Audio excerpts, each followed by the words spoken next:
Hello,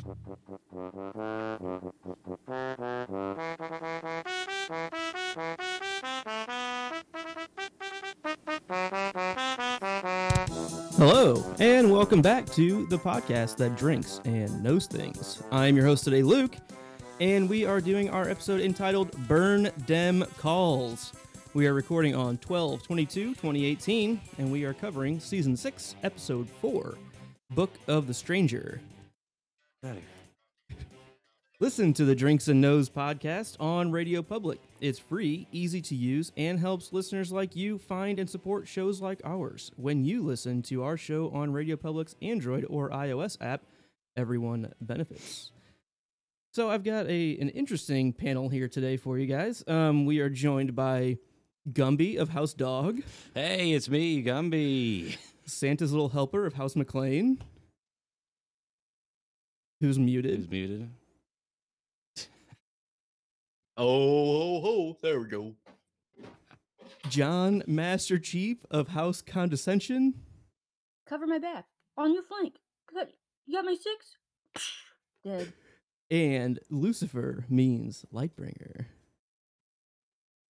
Hello, everyone. Hello. Thanks for having me on. It's the Drinks. I what is it called? The I Smoke and Know Things podcast, right? Isn't that it? Am I in the right place? You can make that call for yourself. Yeah, that's you are welcome to do so. Hello. Is there? And where's the bathroom? I'm just looking for the bathroom. Really, pick a tree behind you. Oh, okay. So, what's everyone drinking tonight? Well, in honor of the damn Baratheons that screwed up my car earlier, damn deer, I am deciding to go hell on high 14.8 ABV because screw this, I'm just going to sit back and have some fun, listen to y'all talk. So literally was hit by a not quite 14-point buck on the way home, but yeah, got hit by a deer on the way home today. Glennie, what are you drinking? Well, I can't really. It's gonna be hard to drink with this suit on. I just realizing that, but there's a beer somewhere around here that I was drinking. New Holland Brewing, the Poet. Yep. Oh no, I just grabbed it. Yep. Oatmeal stout. Abers. Wait, I realize there's a lot going on with Gumby on the stream and everything, but did you just say that you sacrificed one of our horned lords on the way to work? Is that what you said? No, on our way home from Christmas party in Northern Illinois, one of the Horned Lords decided to sacrifice himself to the front quarter panel of my car. Oh, I see. Okay. All right. Well, The hit and you run. do what you can, I guess. But no, I have hit a deer before, even going at only 30 miles an hour. It feels like hitting a brick wall. They're very solid. And this was 71 miles an hour. Yeah. Yikes. Still made it home. Still got the car home, so. Well, let's have a moment of silence for dear old Sir Nunos. Cheers. LML, what are you drinking? Oh, motherfucker. Oh, well, it looks like I've got a Shiner Bock, and it's actually got a horned lord right on there. I'm not sure if there we go. It's got a ram's head. Haram. And Shiner, because I'm Lucifer means Lightbringer, so it's sort of on brand. There and you I like go. Bocks. I like pale things, so. And Abby, what do you got over there? Well, I thought I was good. I'm not going to be able to talk in this. Now I can't see anything. There you go. But I had some, whatever this is, rum. Rum chata? Rum chata. Sure. Apparently you can't freeze it.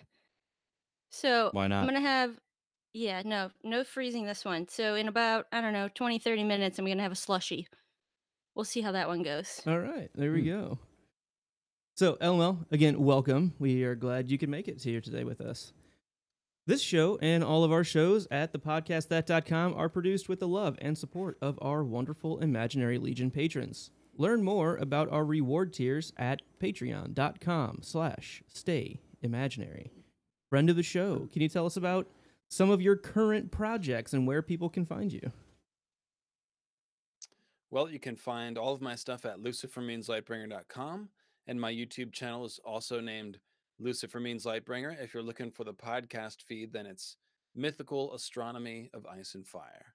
And we do symbolism and mythology. George has put a lot of symbolism and mythology in the books, and I find that you really gain a lot more by tuning into that layer, especially after you've read the books like once or twice and you've got the main plot down.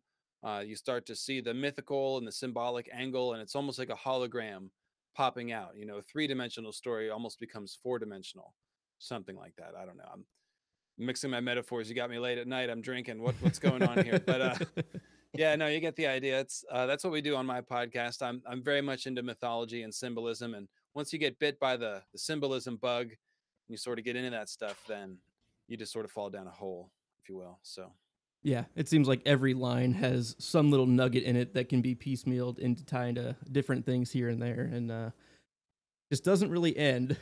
And a whole community can come from it and analyze other things and bring in supporting material as well. And it's been a fun ride to listen to your stuff as well, for sure. So cool. Well, thanks for having me on. I do like the show.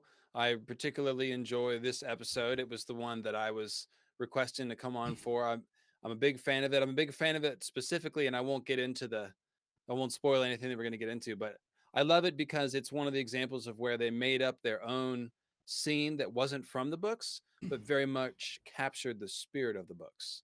And so, you know, I'm a book guy, so I can be critical of the show at times, but I also like to give them their due when they get something right. And we got a lot right in this episode, so I'm excited to talk about it. So before we do that, we had an episode last week, and Benj, can you tell us what we talked about last week? Sure.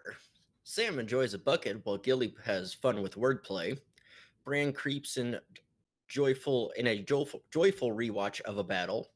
Varys extracts some info and relays it to Big T and crew. Tommen and the High Sparrow have a sit. The Wonder Twins try to interrupt the small council and are quickly knocked down some pegs. Ramsay is presented with a peace offering. After Jon comes to, he layeth down the hammer and his cloak. Also, I am drinking Revelation Stout by Public House Brewing. Good stuff. And we are today talking about Season 6, Episode 4. This was 59-minute long and aired on 5/15/2016. We had the director was Daniel Sackheim, and the writers were David Benioff and D.B. Weiss. Abby, what was that episode description? Tyrion strikes a deal. Jorah and Daario undertake a difficult task. Jaime and Cersei try to improve their situation. We will see if those things happen. All right, so now we are ready for our Quill and Tankard pub trivia, and I have to decide what question I'm going to go with. All right, so in this episode, Marjorie Tyrell has a discussion with the High Sparrow. She calls him out for quoting a familiar story from the Seven-Pointed Star. What book and verse does she call him out on? Just book name, verse number.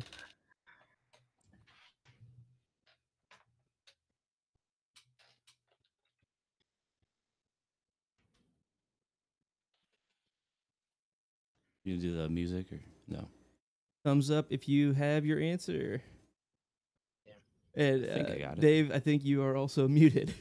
if you're I was making some music. I was going bloop, bloop, bloop, bloop, bloop, bloop, all right. bloop, bloop, bloop, bloop, bloop. How do you know this? That's what I do. I drink, and I know things. 3, 2, 1, hit enter, please. Ooh, I see 2 people with the correct answer. And it is Book of the Stranger, verse 25. Yeah, Glenn, well done. Abby, Yes. both Well correct. done. You guys are completely suckered me in here. Like, oh yeah, we drink a lot and talk about the show. And oh, by the way, you better remember which verse of the There's book also that they cite. an or You better else you're gonna study. be shamed. There's an obscure, really specific Gumby is thing. smarter than you. The fucking Gumby You start got me taking again. notes like, hold on, wait, the guy that got his head bashed in's name was Argo. what? Yes, exactly. I have that written down Argo. too. Yeah. What is Grey Worm's name that the Myronese call him? Oh, Was I missed that Torgo one. Verdo or something? Nudo. Yeah, I thought about that one, but I didn't. Yeah, So didn't How think many about it. horses? let's she let, bought? I'd like to establish something real quick. I believe that Abby is not wearing a police officer's cap, but a cabbie's cap, because It's yes. just really low quality costume, guys. It was like, you know, No, it's Cabbie fine Abby. quality. It's Cabbie Abby the cabbie. Cabbie- That's what I'm Cabbie saying. Abby. Like, we Cabbie the can't deny cabbie. this. Abby the cat. come on my cash cab. Benjamin Bailey. I mean, you got to give these things to the chat to work with here. So proceed, carry on. All right, so points to Glenn and points to Abby. Cool. Nice Yeah, job. I remember. High five, Glenn. Yeah, I saw that in the subtitles. Yeah. So Watching with subtitles help. I knew definitely it, helps. and I for really the- didn't know. I just guessed on. I knew it was like a 20. Well, you had 1 out of 10, and you nailed it. Right. Yeah. It's 10%. right in the middle.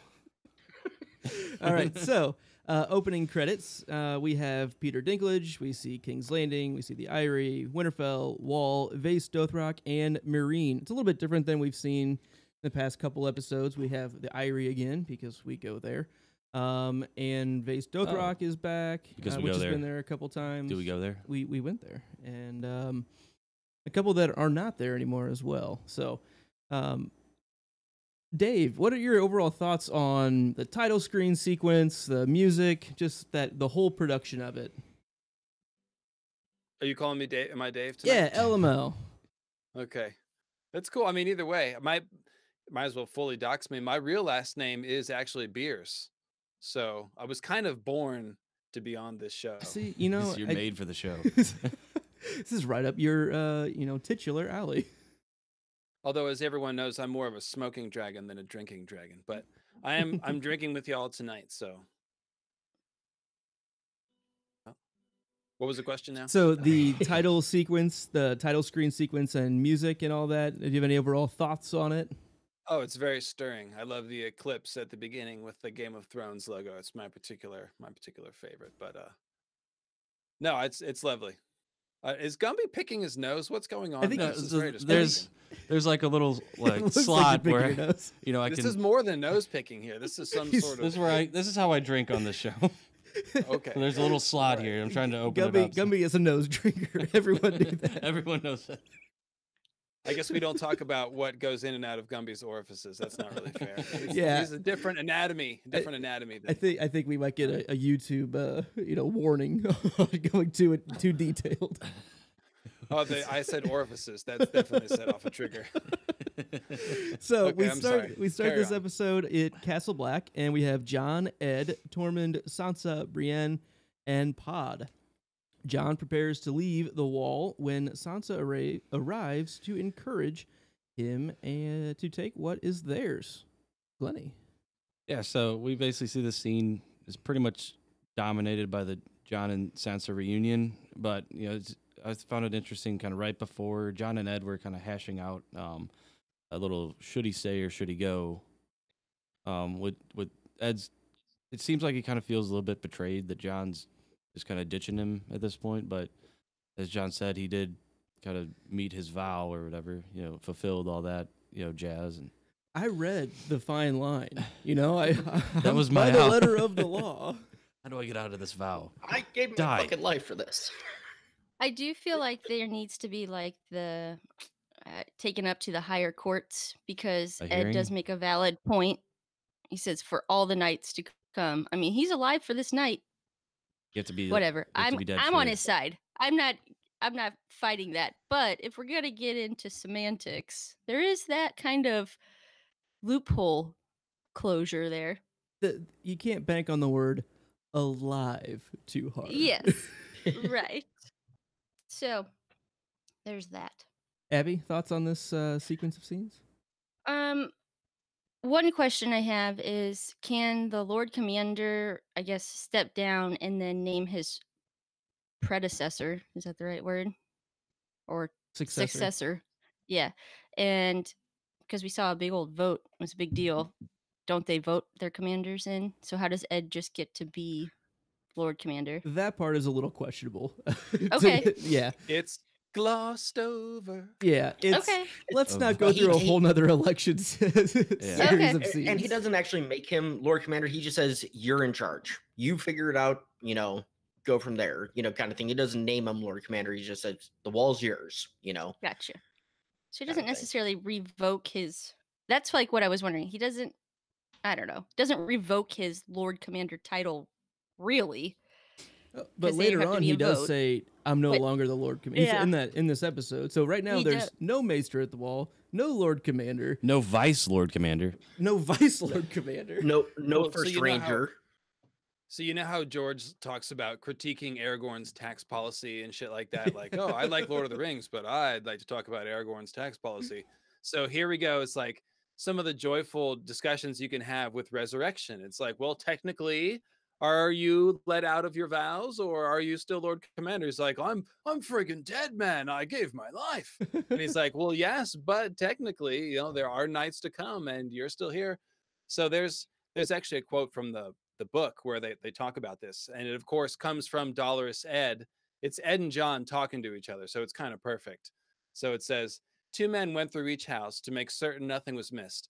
John was paired with dour Edison Tolet, a squire gray of hair and thin as a pike, whom the other brothers called Dolorous Ed. Bad enough when the dead come walking, he said to John as they crossed the village. Now the old bear wants them talking as well. No good will come of that, I'll warrant. And who's to say the bones won't lie? Why should death make a man more truthful or even clever? The dead are likely dull fellows, full of tedious complaints. The ground's too cold. My gravestone should be larger. Why does he get more worms than I do? So it's like, it's just funny. There's this running commentary about talking about the dead. And there's even another one where they talk about, like, they'll say it's, being dead's no excuse. Get up there and man that watch. Yeah. And of course, there is a whole thing about, John becomes a resurrected Night's Watchman manning the watch. So, yeah, that goes into a lot of the Scarecrow talk as well, of acting like the Scarecrow men when they were defending the wall against the wildlings. Of, well, like they'll probably get rid of me first. There's a lot of really, really good lines out there from Ed that are a lot more telling than it. Yeah, they're silly and fun and dour, but. Anyway, I hope George gives us some good dialogue about the technicalities of John's death and resurrection and how that all works and stuff. Great. And Ed has probably one of the best lines in the show, especially back in season 2, where he's like, "Oh, it's Corn Halfpan. Oh, hurrah, we're not gonna die tonight." I just deadpan. Ed is just one of the best characters, and I'm looking forward to the next books, see where he goes. Bench. So, first thought on this one is Tormund's getting a good look at Brienne. When she walks through the gate, he was like, just already eyeballing her. It's like, all right, I like how they're, I like that. But Sansa has grown some balls. She's like, I have put up with shit after shit after shit. Now I have you, and I can actually use you. So we're going to do this. She's like, I'm not taking no. She's like, fuck it. I'll get my own army. Screw it. Screw the army. I'll get my own casino with blackjack and hookers. Screw the casino. It is kind of interesting that John and Sansa don't really share any dialogue until now in the show, I think. Yeah, this is the first lines the first series of lines they've had together on screen. Ever. Yeah, they didn't talk in episode 1 to each other. You're right. LML, thoughts on this scene here? Yeah, I was just saying, I really, I think Gumby should be using hand gestures when he talks, because otherwise it just sort of seems like the voice is coming out of nowhere. So I'd appreciate that. All right. Be more animated. Jeez, this night has taken a turn already. Am I doing it? Am I getting into the spirit of things? Yeah, or? no, you're fitting right in. Okay, what was the question now? Just overall thoughts on this scene. Anything particular stand out to you? Well, let's see here. We're talking about the when they walk in and Brienne's there, right? Yeah, all through this first opening sequence. Okay, well, there's nothing else to talk about other than Tormund and Brienne burning up the screen with their smoky stare, is there? I mean, that's really kind of quickly steals the show. I have to say it's a little bit campy and stuff, but I loved it. As soon as I saw what the TV show was doing, I was like, oh yes, this is good. This is working. I love it. I think it's great. Can I say I'm more of a fan of this than the overdone portions of Sam and Gilly, which is from the book. Like, a lot of it is in the book. I feel like the show dwells on it too much, but I like the look that Tormund gives. I like the fuck is that thing over there that Brienne gives in return. And it's kind of how it would really go. I mean, Tormund would be impressed with Brienne. He'd be hugely impressed with her. And she would be fairly disgusted with him. But almost in the way that Jaime is disgusted with Brienne, but then learns to respect her. You could even see a similar thing coming along where Brienne eventually might learn to respect Tormund. So it's a weird parallel there. Yeah, I can see that. I can see that for sure.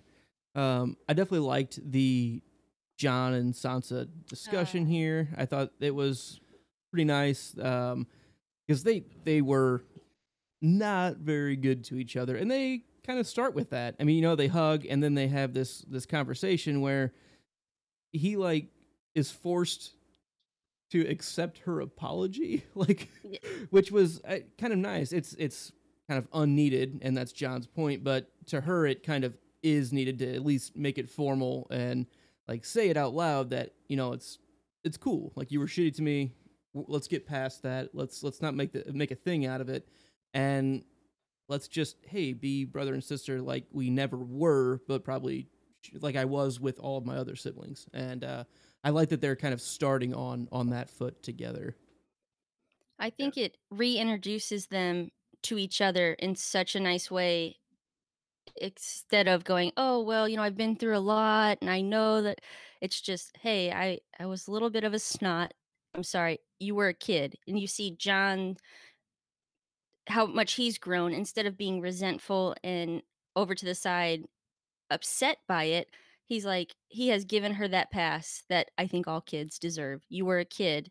You see his growth, and you see Sansa being like, no, you're going to accept my apology because looking back, it's something that bothers me.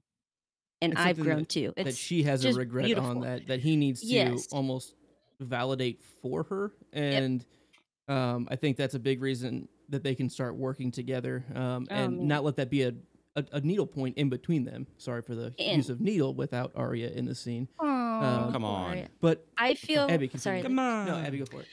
Just right before this, I think it's wonderful. This whole scene, how it plays out here, they don't talk at all, and you just see the embrace. I literally had goosebumps, seeing them see each other, and then kind of nothing happens, and then they get closer and they hug, and it really was this sense of relief. For me personally, watching this, I'm not in this show. I don't live your life, but I'm just like, oh, thank God somebody is has a win here. So just such a sense of relief. And then to lighten it up, the very next scene with who they are now compared to who they are when they left, it was just really well done.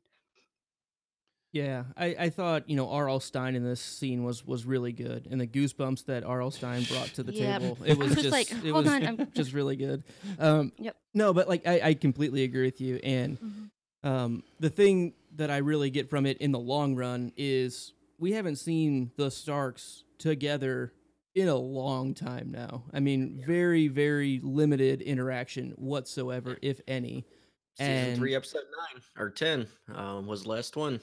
Is that when Bran and Rickon split? Yep. Yeah, but I don't know. To me, that doesn't really, because Rickon just doesn't have that much dialogue in the show. I wouldn't, I wouldn't say that would count in my opinion, just because, the bigger characters Sansa and Jon, I think that's a bigger, reunion. I appreciate the hand gestures. It's This is working so well with the hand gestures. Thank you. No way. I'm trying. But just real quick, I want to shout out Sanri in the chat. Sanri, Gumby was talking earlier without using any hand gestures, and you couldn't tell he was talking. Nobody knew that Gumby, was talking. Yeah. And as not always, you can't see Sanri's work on the wall behind us because of Gumby's big head. So there it is. Yeah, there's even better. He's saying that Rickon doesn't count, which is kind of awful. So it's kind of the reason why Rickon doesn't count as a human being is because... What I was wondering about, the siblings specifically, is Sansa the only one who has confirmation that the rest of them besides Robb are still alive or could be still alive? So she definitely knows that Bran and Rickon are alive. And Brienne told her right about She knows I that believe- Arya is still alive as well. John knows that Bran and Rickon are still alive as well because Sam told him. Sam told him earlier on. Yes. Yeah, because I did notice that too, and I had to think about it. Like, she just brazenly drops this, "Oh, all of our brothers but one are still alive" kind of comment, and it's like, does he know that?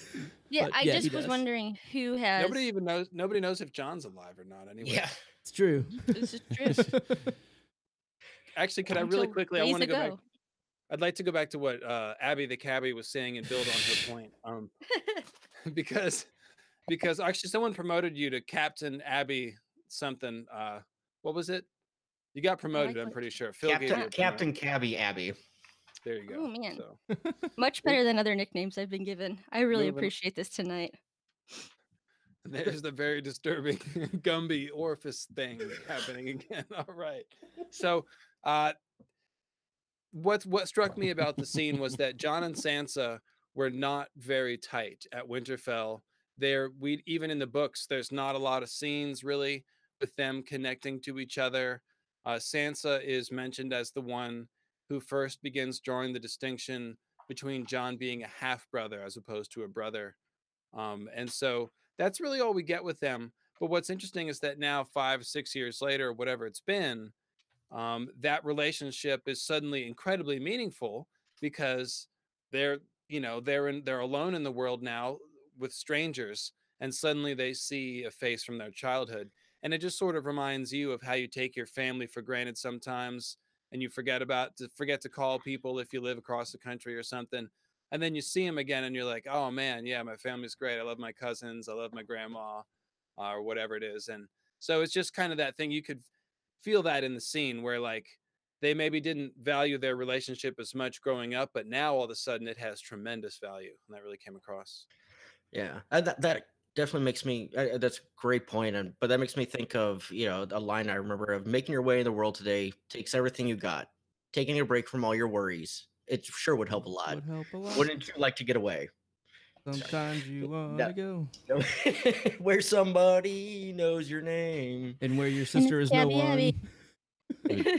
Cheers. Yeah, Cheers. Cheers. Norm. Gumby. Norm. Gumby. Gumby from Cheers. I love Gumby and Cheers.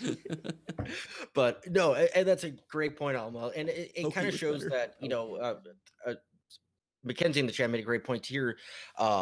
Basically, adults realize how, they can let stuff go and like realize that it doesn't matter what we did as kids, you're family, and that's all that matters, and so they're both adults now or grown, have gone through shit, and they're like, what happened? And Jon realized this, what happened as a kid doesn't matter. But Sansa is in the mindset of, yeah, it does, because I was a bitch to you. I was horrible. Benji, I feel like we're breasting on family therapy now, so we should just move along. I agree. I was a bitch. I'm sorry. Accept her fucking apology already. Okay. Right. Yes. All right. So let's go ahead and try to get past the first scene. The first scene. It is good. I do appreciate it, but we are going to move on to the next scene. Also, kind of here towards the beginning of the episode, we've got Davos, Mel, and Brienne. Davos questions the Red Woman about what happened in the South, and Brienne spills the beans. Ben.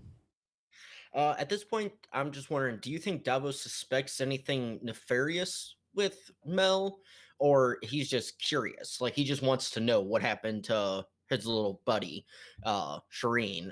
And also, Brienne's she was holding that in. As soon as she saw those two, she's like, oh yeah, I'm gonna needle that in right now. Even though she's the purest character in the show, she's like, as soon as she could, she wanted to get that quick jab into Mel and Davos. And if I may say, the ultimate trump card is, oh, by the way, I cut your savior's head off. When I executed him, bitch. When I cut his head off. Rip his head off. Rip his fucking Davos goes, he says something like, oh, my lady, and she's, I know who you are. Like, just stop there. I'm talking now. Love her. She's awesome. Even I love dearly, which was a conflicting feeling for me at the moment, but it was a good Brienne moment. So, Benj, to answer your original question, I don't think off the top of Davos's head he suspects Mel. I do get more of a curiosity thing, and he's maybe gauging her response to see one way or the other. I don't think I know he was aware of that possibility for a while, but I don't know. For some reason, I just don't think he was going to try to get that answer that specifically right now. More of just, I believe he thinks that she was killed in the battle. I don't know, but I do appreciate how Mel kind of sidesteps the whole thing and like leaves the door wide open for Brienne to come in as well. Like it was pretty shisty of her. Move the shell game around. Like there was a fight. It's lost. That's who wants to like take this a one? like a choose your own adventure. I can't take Another that Goosebumps book. Oh man, choose your own adventure book. Where you? Oh no, I was still. my thumb's still on the page. My thumb's still on the page. No Yeah. You die on page 37. No. I'm gonna go back to page 5. Let's try that one again. I Abs. just read 31 pages for no fucking reason. Damn it. Right. Ab, Sorry. thought on this scene?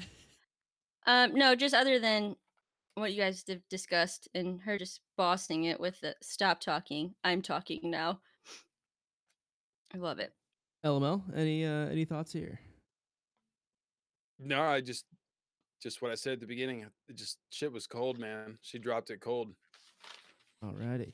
So let's move on to what I believe is our final scene at Castle Black. We've got Tormund, Sansa, Jon, Ed, Brienne, and Pod. The group share a meal as a not-so-pink letter arrives, and Jon challenges Jon to come and see. Abby, kick us off here. Oh, man. Well, so it's kind of more towards the, maybe not end, but I have this whole bromance brewing between Tormund and Jon, and it's kind of like a be still my heart moment. I just love those two, and I just felt like it was very much you walk into your friend's house and you're like, oh hey, can I get a glass of water? And they're like, yeah, sure. And they hand you a cup and you get a glass of water. Or you walk into your friend's house, you eat their pizza, and then you go tell them hi. Grab a beer. So yeah, and you walk downstairs and like, oh hey, I'm here. They are bros. Like, how many men you got? 2,000. Not enough, Like- but you got them. Yeah, right. Like, how many men we got was the actual question. It's just nice to see that this little relationship is blossoming. Yeah, I agree. And he answers them, straight out. I've got 2,000 that actually be worth anything in the fight that you're looking to have. It's not like a survival fight. It's more of an aggressor fight, which would then turn into a survival fight later on. Yeah. But storming Winterfell when you're outnumbered by that much, and he still seems to be kind of on the team. That's a pretty strong move right there. Yeah. LML? Yeah, this was I loved the elements of the pink letter that they sort of adapted. They used very much the same sort of chopped language, the taunting. He's calling him bastard over and over again. Some of the taunts are different because the circumstances are different, but it felt exactly the same and the purpose was much the same, trying to goad Jon into a hasty action. So I thought that was cool. Like I was saying at the very beginning, it's an example of, one of the times when the show did their own thing a little bit, but then sensibly reached back for book material and sort of made use of it. So I think that was pretty smart and worked out well. And even though the letter wasn't read in the entire Shield Hall, so it wasn't quite as dramatic in the books, that letter is read publicly, just in for Abby and maybe any show watchers. It's read publicly in front of the whole watch and all the wildlings, and it turns the whole thing into an angry hive of bees essentially. So it's very dramatic, but similar effect. And in the books, I was noticing that Jon doesn't need any encouragement to attack Ramsay. He reads the letter and he is seeing red and he's ready to go. And he sits down with Tormund and hashes out a plan, and then they put it into action right away, and then that's when he gets assassinated. So the order is a little different in the books, but it's interesting in the show here how he's sort of more reticent, and Sansa's trying to convince him at first, just for the sake of retaking Winterfell. Now Rickon's at stake, and even still, he's like, "Oh, we don't know if he has Rickon," and he's still like very hesitant and reluctant. So different choice. It kind of makes him the reluctant hero at the Battle of the Bastards, which we won't talk about because we don't talk about things in the future. But obviously, there's a battle coming, so it's interesting that the reluctance there. Mhm. I thought that obviously it's different from the books, but from my own perspective, Sansa not questioning, my other note on this was her not questioning at all the facts of what were in the letter. Like, to John or whoever, it was very much, well, does he really have my brother? Like, is this just him getting me out to fight kind of a battle?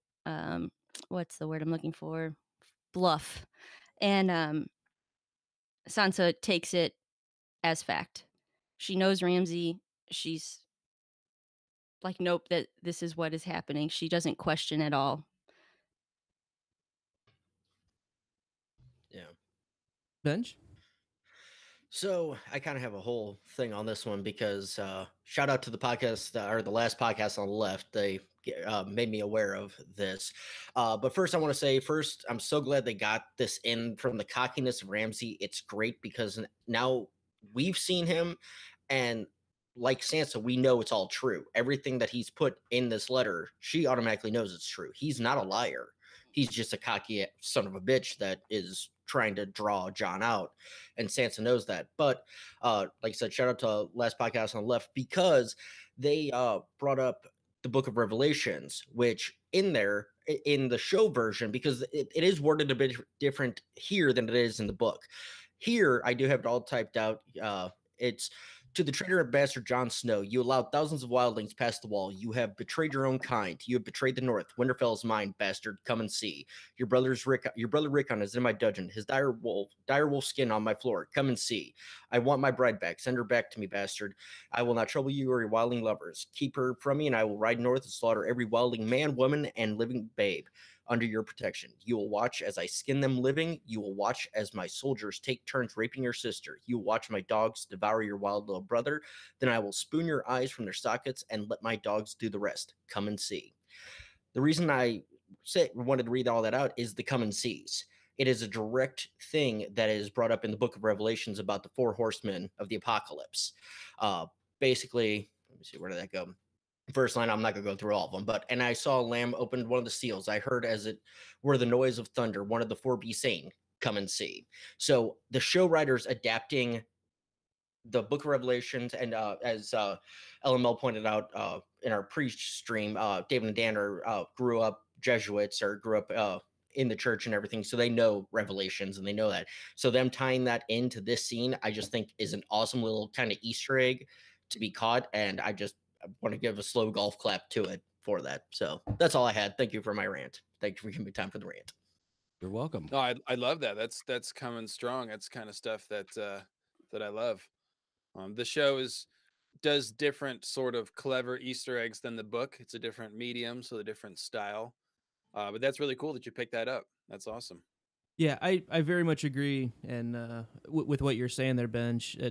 I really think they do a pretty good job knowing that, as was pointed out, some of these pieces are happening at different times, and some different characters are in this scene that aren't typically there from the book. And the way it's adapted to fit what actually happens in the show, the information that we know, and all of that, I think is surprisingly well done for some of the other things the show has not done as well. And this, yeah, I mean, I think a 10 out of 10 on making it work for exactly the same feeling you get from it. A little bit different character motivation in the long run, as LML pointed out, with the reluctance that we see here as opposed to the gung-ho nature that we see in the books. But I think it fits pretty well, and it gives Sansa a chance to kind of show some strength in the scene by being that encouraging force to making this all happen. She has a part to play. She's not just there to be a bystander. She's there to influence and help John. And they're supposed to be working together. And I think we're starting to see those seeds, take some water on and spring a bit here. Gumby? Exactly. So we kind of see John just kind of. Okay, Gumby, you're here at like an 11. I need you at about a 7. So we kind of see John being cautious whenever he reads the letter, as he reads the titles of Ramsey and he's like Warden of the North.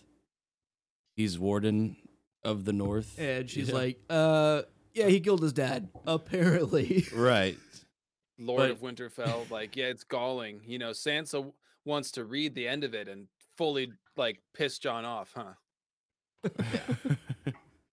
Sorry, Gumby, I didn't mean to cut you off. No You're problem. Made of taffy. It's tempting. You're made of taffy, so. And that's also telling how much Sansa has grown, because with it, he's like, I'm not gonna read this. I'm not gonna put you through it. And she's like, I've already been through this shit. I don't care. I'm putting it out there now. I'm owning it. Just read the damn letter. Yeah. Final thoughts, here? Abby? Oh, I just said play the fucking track. It just reminded me that pretty sure that's in a CD. And I say it like 4 times. Not appropriate when you have kids in the car. Limp Bizkit, I think. Yeah, I'm pretty sure. Yeah. Is that the hot dog water one? Chocolate flavored starfish. Yep. Or something. Yeah. Chocolate starfish and the hot dog flavored water. Right. That's the fun thing to do as I own it. I don't own it anymore. I had that album when it first came out. I had a burn CD of it. That was the problem, Glenn. We had burned CDs we found. We had burned CDs. So we just put them in, and then it just said, play the fucking track. Play the fucking track. Oh, God. The classic LimeWire. Look here. Now, I was a fan of rap rock back in the early 90s when it was cool. And I saw Limp Bizkit on their very first tour ever back when they made music that was slightly different. I won't call it better. I'll call it slightly different. That's more aggressive. And yes. Anyways, yeah, I remember. I would put me and you probably on the same sector of this generation. I'm not sure how old you are, but I think we're probably closer, and I'm right there. Early with you. 90s, I was in diapers, so. I mostly talk about like Rage Against the Machine and Deftones and things that I'm more proud of. But I had a Limp Bizkit album back, the first one. So. Yeah. Passenger by Deftones. It's an amazing song. Many songs by Deftones are amazing songs. Many songs. Passengers is one of them. Passenger just happens to be one of them, and also has Maynard James Keenan on it, so that doesn't hurt. The great Maynard James Keenan, I was about to say. And any final thoughts at Castle Black? Regardless of the color of the letter, we have the pink letter. Good, well done. We are going to move. We're going to take a Jojen train. Gumby, do you want to start up the Jojen train? Jojen! Next stop, the Eyrie, where we have Robin Aaron, Bronze Jan Royce, and Microfinger. Robin fails at his training from Royce, and Microfinger returns with a gift and news of the Lord of the Vale's cousin. LML, why don't you kick us off here on some sweet Robin talk?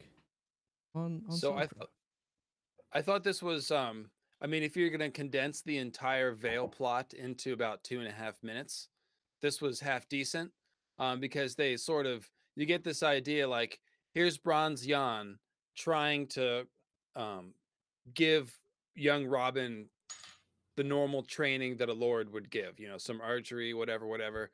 And he's smiling and putting up with his incompetence, but trying to do the best. So even though Bronze Jan is, he's ambitious in his own right, he's trying to grasp at power, but at the same time, like, you kind of feel for him, like he's doing his best. And he thinks that he's entitled to certain things, which he basically is. He's been a stalwart supporter of Lysa, for years and years, and Jon Arryn for years and years.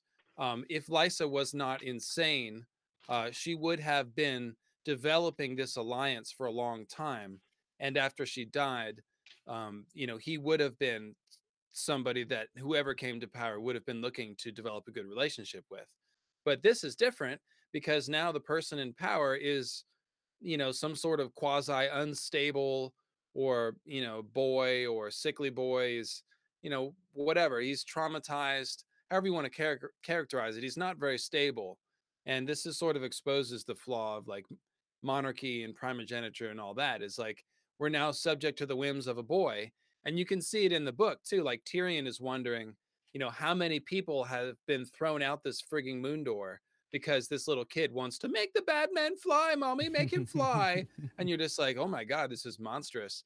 In fact, that's one of the things that struck me on my last reread of the books, was just how monstrous it is. You've got this 7-year-old sitting on a throne, and he's just like, oh, throw him out the door, throw him out the door. And it's like, holy shit, what is this? This is not the first time this has happened. This is a mainstay around here, apparently. Well enough that no one's batting an eye at it.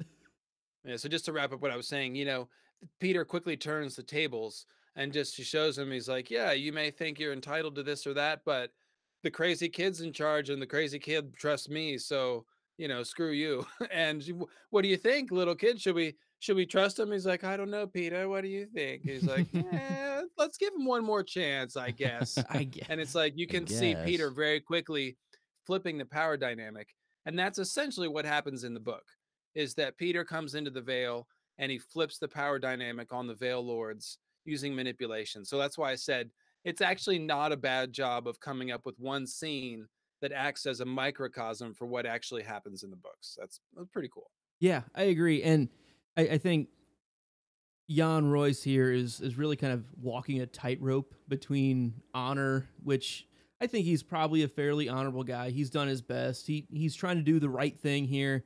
And the power dynamic is clearly engaged here. And he probably has his own little, a bit of ambition himself. And because he's got this sense of importance because of exactly what you were just saying, LML, of he has put the time in. He's devoted himself to this family and should probably be rewarded for it, and is just the rug's pulled out from underneath him. He's just completely usurped in this position from a money exchanger. I mean, he's got to be pretty frustrated. You can't blame him for not wanting Peter Baelish to take over, right? Absolutely, that's my point.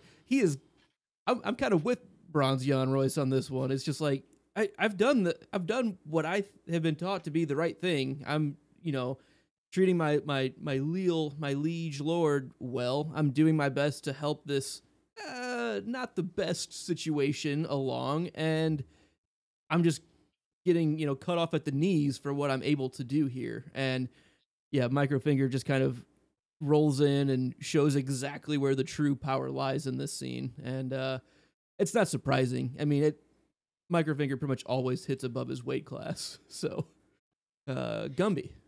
Right, yeah, I kind of agree with, it seems like Robin very easily manipulated, kind of similar to like, Tommen.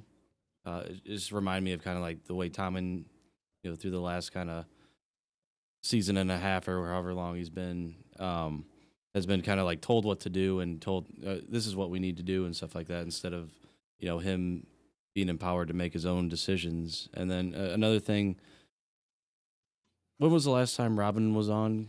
Oh, it's been a while. It was the Moondor episode. Yeah, right. Or just a little bit, definitely a little bit after early season 4. Right, because he was like about we had Dark 3 foot tall then, and now he's like about 6'5", and his voice dropped. No, he was episode 1 of 5 because they were still in the Vale. 1 of 5. Okay, that's when Peter and Sansa left the Vale. So make the bad man fly, mommy, make him fly. Yeah, so he definitely hit puberty. So. He wasn't the only one. Bran clearly as well. Ollie overnight grew a fucking beard. But I really like the comparison. Yeah, that's Ollie. That's the same guy. That's an old man. Did you say Towley? Is there a Towley band? If they put a band on Towley, is that a Towley band? Hey, let's get it's the melody to Funky Town. Man, I think I'll go swimming today. Don't forget to bring a towel. Abby, someday you'll watch South Park and you can you can watch South Park. There's no spoilers. Yeah, they won't spoil. Just don't watch the Game of Thrones South Park. But I really like the comparison you were making there, Glennie, between Robin Aaron and Tommen. I do see a lot of similarities in how, well, their mentality isn't necessarily the same, but they're both pretty malleable and are surrounded by people that know that. Yeah, I think it's The more. word was go for it. I was just gonna say is more inexperience. I think is Yeah. what it just the common theme to both of those characters is just inexperience, or not really knowing what to do, but being thrust into a role. Right, but different from like Joffrey, who just takes the bulls by the horn and fucks it in the brain. Like just says like that doesn't matter and just does his own Or thing. the Amazon stubborn. Club. They and- they listen too much to people who. Well, I'm not saying it's too much, but they're much more, as Abby would put it, coachable. That's what I was going to come in with. The word is coachable. Coachable. The coachable. Tommen is. I don't know how well Robin Aaron is yeah, coachable. Robin doesn't look like his coach well. He's got a falcon now, though. He does have a falcon. Oh yeah, and then I looked that up. I put on subtitles specifically because I'm like, did he just try to say peregrine falcon? I'm like, because the hell did he say? It was like Griswick falcon. It's an Atlanta Yearly, falcon. It was like GRY. I don't really know. We're clearly avian experts. Yeah, no. Bench? So Jan stood no chance in this battle of wits with Microfinger. It's like bringing Robin to a Sirio fight. Yeah. Littlefinger already knew exactly what he was going to do. He played this. He played it perfectly. Coming in, he's like, I have a present for you. And oh yeah, well, there's only one person that knew about my plans. So how did that happen to where she was taken from me? I'm telling you, she was taken from me. That's it. How did that happen? And he's always fucking 4 steps ahead of everybody. At least, now. And it's just, how do you not know this about this slippery motherfucker? I don't get me wrong. I mean, I hate the guy. He's a piece of shit, but I love the character because it's done so well, written. And I give Aidan Gillen, apart from the bad accent, from the multiple accents, apart from that, he can't pick one and stick with it. He does a great job of emoting, what the true shittiness of Peter Baelish is, or Petire, as Roy Detrice likes to say. Yeah. No, I again completely. Rest in peace, Roy Detrice. Thank Oh, you, absolutely. Carrie. Yes, Absolutely. absolutely. Absolutely. So, final thoughts on the Veil. Not for the first time. I could like to get my thought in if that'd be all right with you. You can go for it, Ed. What do you got We're here? gonna skip Abby. Well, I'm actually glad to wrap it up here. Do go on. Because one note about this is, even for me, it's painful to watch Royce defend himself to Robin, because Robin is Robin. And go on in here to say, but it doesn't seem like this is a fair attack to him. So even though I don't have a ton of background knowledge, the show has given me enough to know that he's like a stand-up guy, or honorable, or everything that I've been given seems like he's just, and then he's going to go and deal with slippery, slimy Microfinger, which is terrible. And then lastly, great idea. Let's go help Sansa. Oh, what a great end. Whose side is this asshole on? Next thought after that, chaos is a ladder. I think somebody said that. God damn it, Microfinger. I can't take it. And Anymore. LML, just as a side note, because I like selling her out, Abby, all of first season, Yep. Littlefinger is the one she trusted the most. Mm. Oh, or liked the most. No, put your hat, would you? Normally, I would have just said, I'm not picking any of these crazy assholes. I had to pick somebody, so that's the one I picked. Wrong. So check this out. 2 things. One is we should actually be going to Abby first on some of these roundtable questions, because I'd be curious to see her reaction to some of these scenes before we go on and explain 5 books worth of backstory or whatever. And then the second thing is, Abby, you probably need to jump back out and jump back in, Well, either that or maybe lower your bandwidth, because you've been getting choked out the last like few minutes here pretty bad, and I don't want to miss what you're saying. Oh, I just wasn't talking, but I No, am you body. were No, kind of you freezing had up some a bit. you were Yeah. glitchy. Okay. Your stream was choking up. I mean, I need to go. No, nobody's. I'll Do you call have you back. Do you have the stream on? What? Do you have Are you watching the live stream at all? I turned it all off. Okay. Alrighty. yeah, you can also use the settings in Hangouts and lower your bandwidth, or even turn the We visual talked off. about this Okay, yeah. before. I mean, no, I'm not saying don't tell me the suggestions. I always need suggestions because I never remember how to do this. Sorry, stream. Bandwidth. There we go. Just don't want to miss any of your words. That's all. Exactly. Thanks. Yeah. I'm not gonna lie, LML. She's one that she nails some shit for a first time watcher. There's been some stuff where it's like, you fucking cheat. We know you've been cheating. No, she sounds pretty sharp, pretty on point for sure. Yeah. We've all been lucky before, but let's move on to to Marine.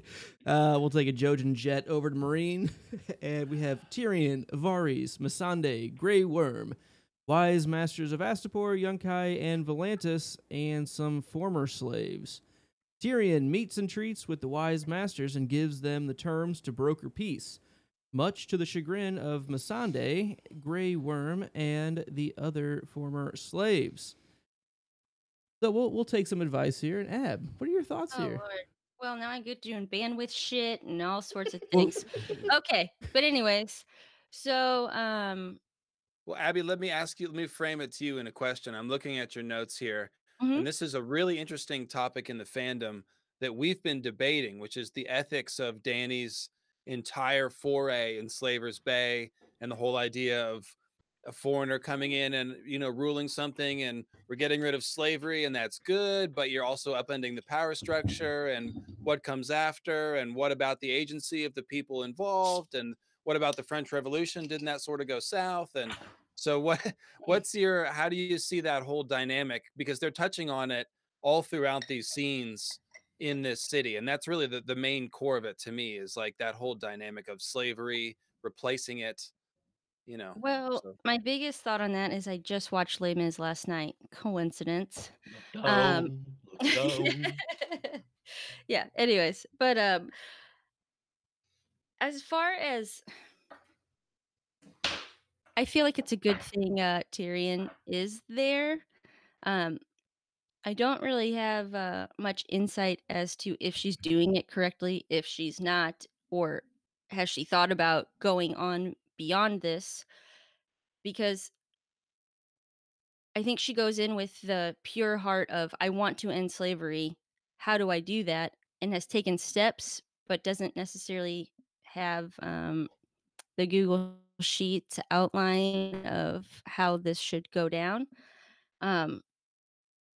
This scene I actually have a ton of notes on, so I'll just go through kind of my highlights here. Number one, Missandei is the best dressed girl in all Essos.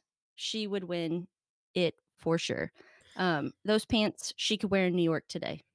Oh my god, beautiful. Next, Easy on the eyes. God, she's so pretty. But then her clothes, like she's always in like a crop top type thing. She's good looking, sure, keep her in it. But her pants are always on point. Gotta love it. Sorry. I do find it, again, historically, it's very like we have geishas and all sorts of things. Wine and dine your people and then give them a good time with women. It just annoys me personally as a girl. It still happens today. I get it. You see it in Mad Men. Like it's not some far off, way back when political pull. And what I focused on most on this was Missandei and Grey Worm. I think they respect the fact that Tyrion has the same desire to end slavery, but they don't necessarily trust his means to get there. I also really like Grey Worm and Missandei's characters. After they kind of had this big epic being freed event happen in their life, I don't think from what we knew before they're freed they were free till now. Like they didn't have some big drastic change in their like character or how they talked or how they personally held themselves. And slowly over time, we've just grown to know them as this is their who they are as people. But it's really nice to watch now as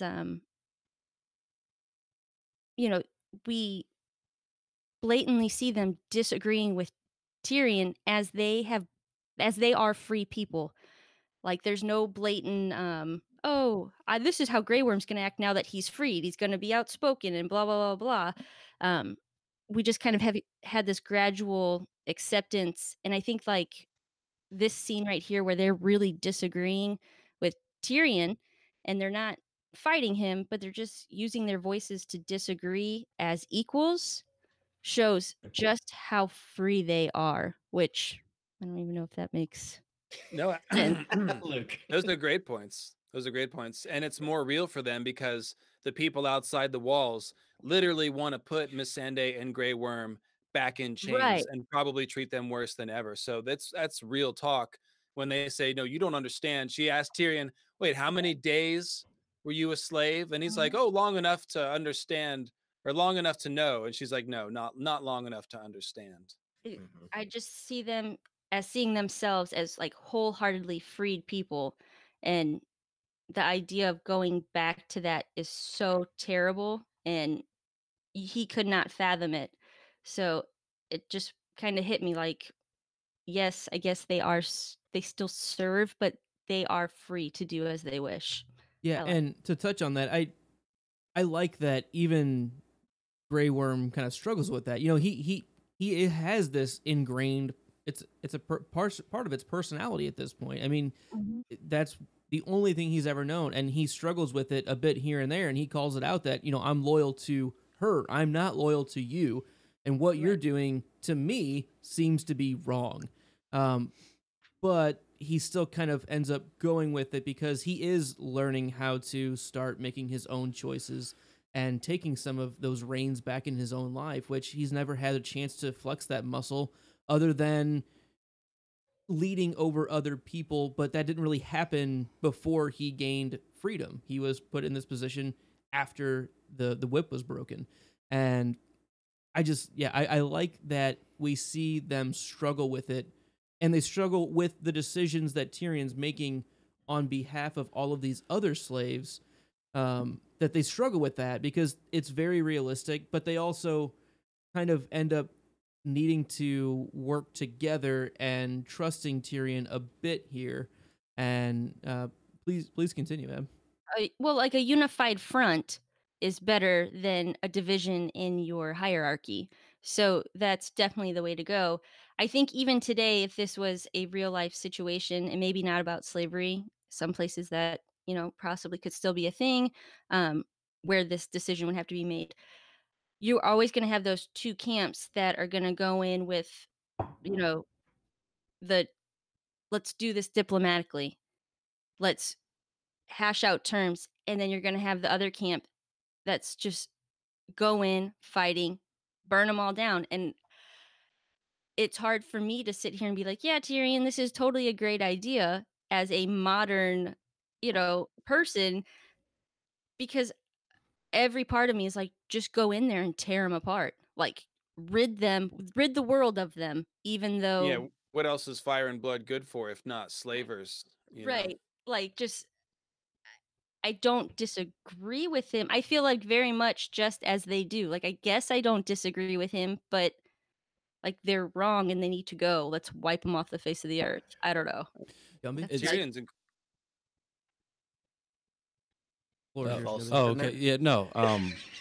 It just kind of reminds me of you know, when Ned was acting on behalf of Robert in the first season, when, you know, Robert was out hunting and he kind of asked Ned, hey, you're in charge while I'm away, and then Ned's making all these kind of decisions, and people are like, well, hey, you know, get Tywin Lannister over here. We're gonna put his ass on trial. Like, that is not what King Robert would be doing right now. Right. He's kind of doing a big move that, you know, you kind of need clearance from the king, I guess, and I guess that's where people are just kind of, you're not supposed to be doing that. Mm-hmm. So, And but- Abby, kind of exactly what you were saying as well. Like, they've seen the fire and blood work over and over again. I mean, that's how they got to here. That's, hey, how did we get to now? That. And so it's hard not to think, okay, well, they saw basically 3 for 3 from, Ms. Targaryen on using that tactic. I don't think they don't have the diplomatic chops, that Tyrion does to see what he's doing as necessarily a viable option from the get-go, especially if he's like Glenn was saying, acting as Daenerys Targaryen here. And even Tyrion's like, I am definitely not a mother of dragons. Like, I don't have that ability. I'm kind of just playing it as I'm able to. And I think he tries to make a good middle ground. It definitely, it's one of those kind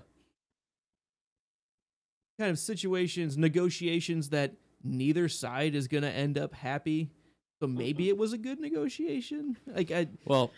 The true way for a compromise, it's not either side wins. It's both sides feel like they were fucked, but not too hard. Yeah, it's true. So my big thing about the whole thing was the terms of the 7 years. Now that just seems like a really long way away. Where if I, Gumby, were a slaver, like put yourself in Gumby's shoes, I wouldn't have any sense of urgency to end the practice right this moment.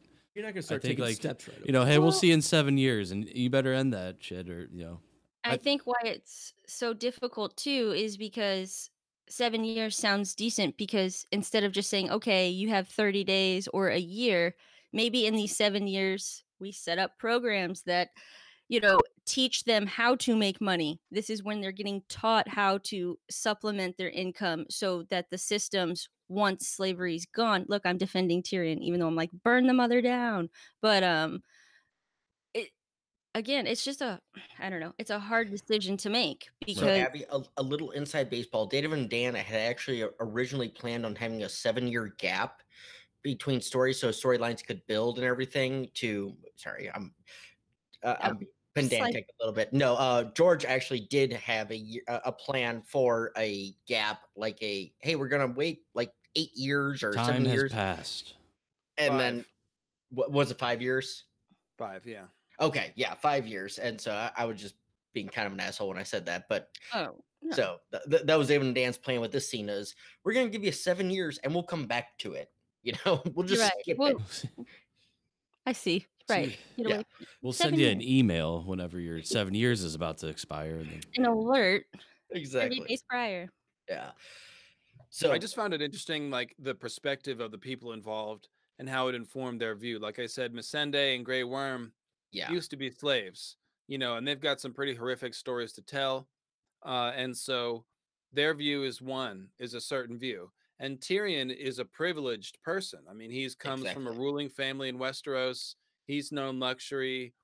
He's in the process, at least in the books, of sort of beginning to learn, what that other side of the coin is like. But he's lived an immensely privileged life, and so it's no coincidence that he's the one that can talk to the slavers and be like, yeah, there's always been wealthy and powerful people. We're not trying to change that, but you guys had a business.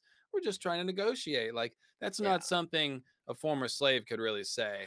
No, absolutely. And you're right with that, because even in the books, he was a slave for, let's say, a month at most, just being brought over to where he's at. And again, not trying to get into everything deep, but Missandei calls him out on that. And I love that. I love that Missandei calls him out on, you were a slave for what, 36 hours? Okay, so you kind of, you don't get it. You have no fucking clue. Yeah, you know what it feels like for a second. You don't know what it's like to be born into it. And personally, like, Grey Worm is the one that killed this scene for me. Like, just he was perfect here because he's always been stoic. I mean, he's the soldier. You see the little shining things with him and Missandei. They're kind of building a relationship, and I like that. That's another show thing, at least at this point. But I like that they're building that. They're kind of going slow with it. But you can tell he has fear, but he doesn't have fear for himself. That's not the Unsullied way. He has fear for the people he cares about, namely Missandei. But because up until this point, he didn't give a shit about. I shouldn't say he didn't give a shit about anything. He followed the rules. He was told he did, and that's what he did. But now you can see he's like, I don't follow you. I don't, don't use me as your pawn. I'm not an idiot. I'm not this. And he's showing character. And I absolutely love the scene because of that. And him getting that growth of, instead of just robotic Unsullied, he's a fucking human. And like you guys said, he's remembering now all the horrors and stuff. He shut it away. He can decompartmentalize, or he can compartmentalize himself and not think about it. But now he can't, because he's becoming more human again. And I absolutely love that about it. It's well written. The Yes. background of the characters is well written into the various perspectives in the scene. So it makes the scene kind of work. It makes it believable. But guys, I got to grab another beer. I'm done with the first one. So carry on. You better catch up. Grab another. Look, I'm coming to you from the Smokes and Those Things podcast. Exactly. He's got other additives. I've got, if you could see my jars, but I'll be right back. Okay. All right. So my last note on this scene is towards the very end, kind of what the screen we have on the screen caps here, and it's war is bad, okay, slavery's bad, okay. Tyrion kind of is like, yeah, these are both bad things. I can't stop both of these things today. Like, yes, I completely agree with you that 7 years is a long time. Yeah, I would like to do better. I also want this to work. Like, he's really, really trying his hardest to give them a viable option that they'll buy. Long-term success. Can we say that whenever you can offer 7, you could probably offer 3 and get away with it. The magic numbers, he probably could have started with 3, and they're like, whoa, okay, and they're like, we want 10. How about 7? You work to that. You start a little low, but we don't negotiate. Well, I think the players' union, some of these contracts are just getting out of hand. I'm just saying, it's one of, you don't start with the middle ground. You don't start with your, with the number you're wanting to go with. You're happy with. That's not what I was expecting. I've never had this before. You talk about your drink? The rum chata. It's life cereal. It's literally like life cereal. Like the milk. Cinnamon Life. Yeah, cinnamon. Maybe life. not when it's frozen. Cinnamon toast crunch. Yeah, cinnamon toast crunch. No, it's fine. It's good. It's just I was expecting like some tropical island type flavor. I had no idea. Rum chata does not equal tropical drink. No, it's good. Don't get me wrong. I like rum chata, but yeah, no. It's kind of like I got a new vape the other day. I got pumpkin spice. I went white girl wasted. I was like, fuck it, pumpkin spice, fuck yeah. Yeah, bonus points to the first person who can figure out what time zone and country it is 420 in. Go. Somebody in the chat. Let's go. I like the homework. Put them to work. Hosts are not eligible for the contest. We have things to talk about. Like anything else in Marine? Did everyone get their point? Abby, did I get to you? Yeah, I went Thumbs first. up everywhere. All right, I'm trying to be better. I think we're good. All right, so let's move along to Vase Dothrach, where we have Jorah, Dari 2.0, and a bunch of hoarders. The Mary B with it. LMO. Sorry, Turkey. What's that? Turkey's the answer? Turkey's the answer. Turkey. Can I just say that lately I've been listening to a YouTube channel that does playlists of 70s Turkish funk, and it is the fucking shit, man. It is so good. So good, dude.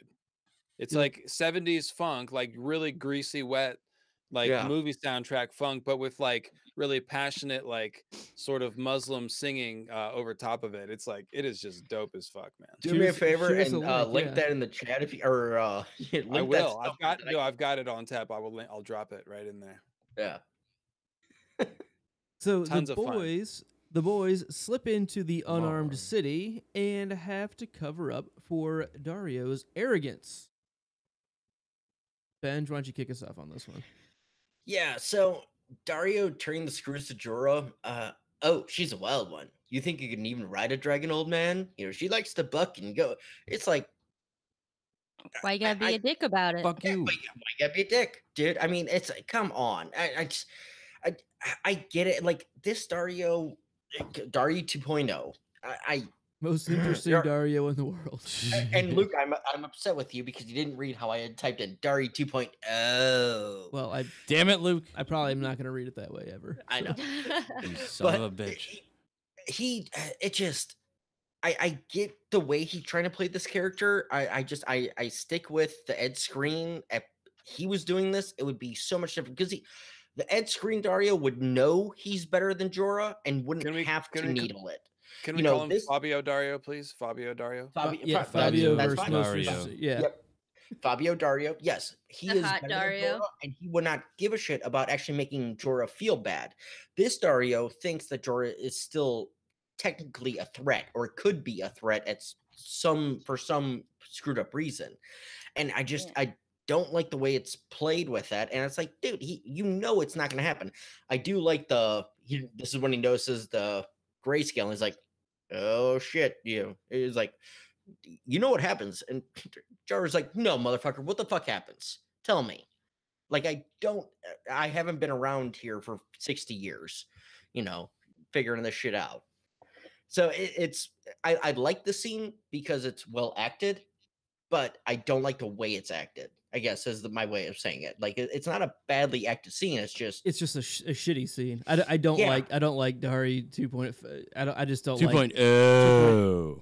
Oh my god. Yeah. I think it's shitty. I don't like the character much in the books, so this doesn't help me much either. But exactly, it's just kind of unnecessary. Like, we get it. Like, we get it. We know Jorah's got a thing for Daenerys. Yeah. You don't have to be such a fucking cock twirler about it, Like, and like he's dogging him for like not being able to keep up. Like, oh, take a break, whatever. This dude is like dying. He has like the worst illness known to man, and he's doing pretty well keeping up with you. Oh, the things you don't know. Like, you suck, man. He's keeping up with you, and he has grayscale. Right. I think his arms are like. At one, I don't think he knows he has grayscale until like kind of he sees it at the end. Yeah, so but right before that is when he's kind of going on his little run about you're old and fat and I'm cool and she likes me. You don't. Yeah, but he doesn't know it, and it just makes him look like more of a dick. Like, to Benji's point and Luke's point, he's just not likable. And then on top of it, he doesn't fucking listen. He stabs the dude. He's told, leave the fucking dagger because it's going to cause an issue. You had one rule. You liked the dagger. One job, you liked the dagger too much, and you failed. Well, it's just one of the few miscast characters. Like, the casting is one of the strengths of this show by far. It really rests on the casting. But this guy is just not a believable Dario. Michael Huisman is too likable. He just looks like a nice guy. He does not come across as Dario. He doesn't feel ruthless. And Dario is almost like amoral, in the books. Like, he does not care. He doesn't even acknowledge right and wrong. I've met people like that, and it feels very authentic to me. That's the one thing about Dario that is authentic, actually. Gumby? And this actor just not the right guy for that. So unfortunately, and this scene is rushed. The dialogue is forced. It's just sort of overdone. We understand the dynamic, like everyone's saying, but it's a little heavy-handed. Yeah. Lenny? My last thing, Jorah the Grey. I think we can start calling him that. Jorah the Grey? Because he's got. Is he now a wizard? He's made it. He's made it to. I think that's how. What, a 35-year-old virgin hit wizard level? So. Yeah, maybe. I don't. You'll have to tell me. Get close. Abby, you got anything else here? I just think, he's a total dick about the whole thing, and then he's got to turn around and save Jorah's life. Like, shit, damn it. He didn't save shit. He took it. Jorah could have gotten out of that. He was getting his ass handed to him, but he could have gotten out of that. He was getting him grayscale. He scraped his arm on him, and the guy was I don't know. On you. No, nothing else really. All right, so let's head to the next scene in Vase Dothrak, where we have Daenerys and the Dash Colleen, and then Jorah and Dario show up as well. Dany learns about her new sisters and meets two old playmates on her water break. Abby, what'd you think of getting a first more introduction to the Dash Colleen? Well, I'm still kind of a fan. I don't really know what you call her. She seems like the head one to me. If the Mrs. one Colleen. Cleany. yeah, you know, she seems to kind of just get it or accept her life and is trying to, in my opinion, let Dany know, like, look, this is just how it is, and we're gonna accept it, and it's not great, but whatevs. Then we meet Lazarine, who she's had a bleak upbringing, and I don't. It's just a very interesting. Apparently, they all stink. That's not fun. Ouch. Yeah.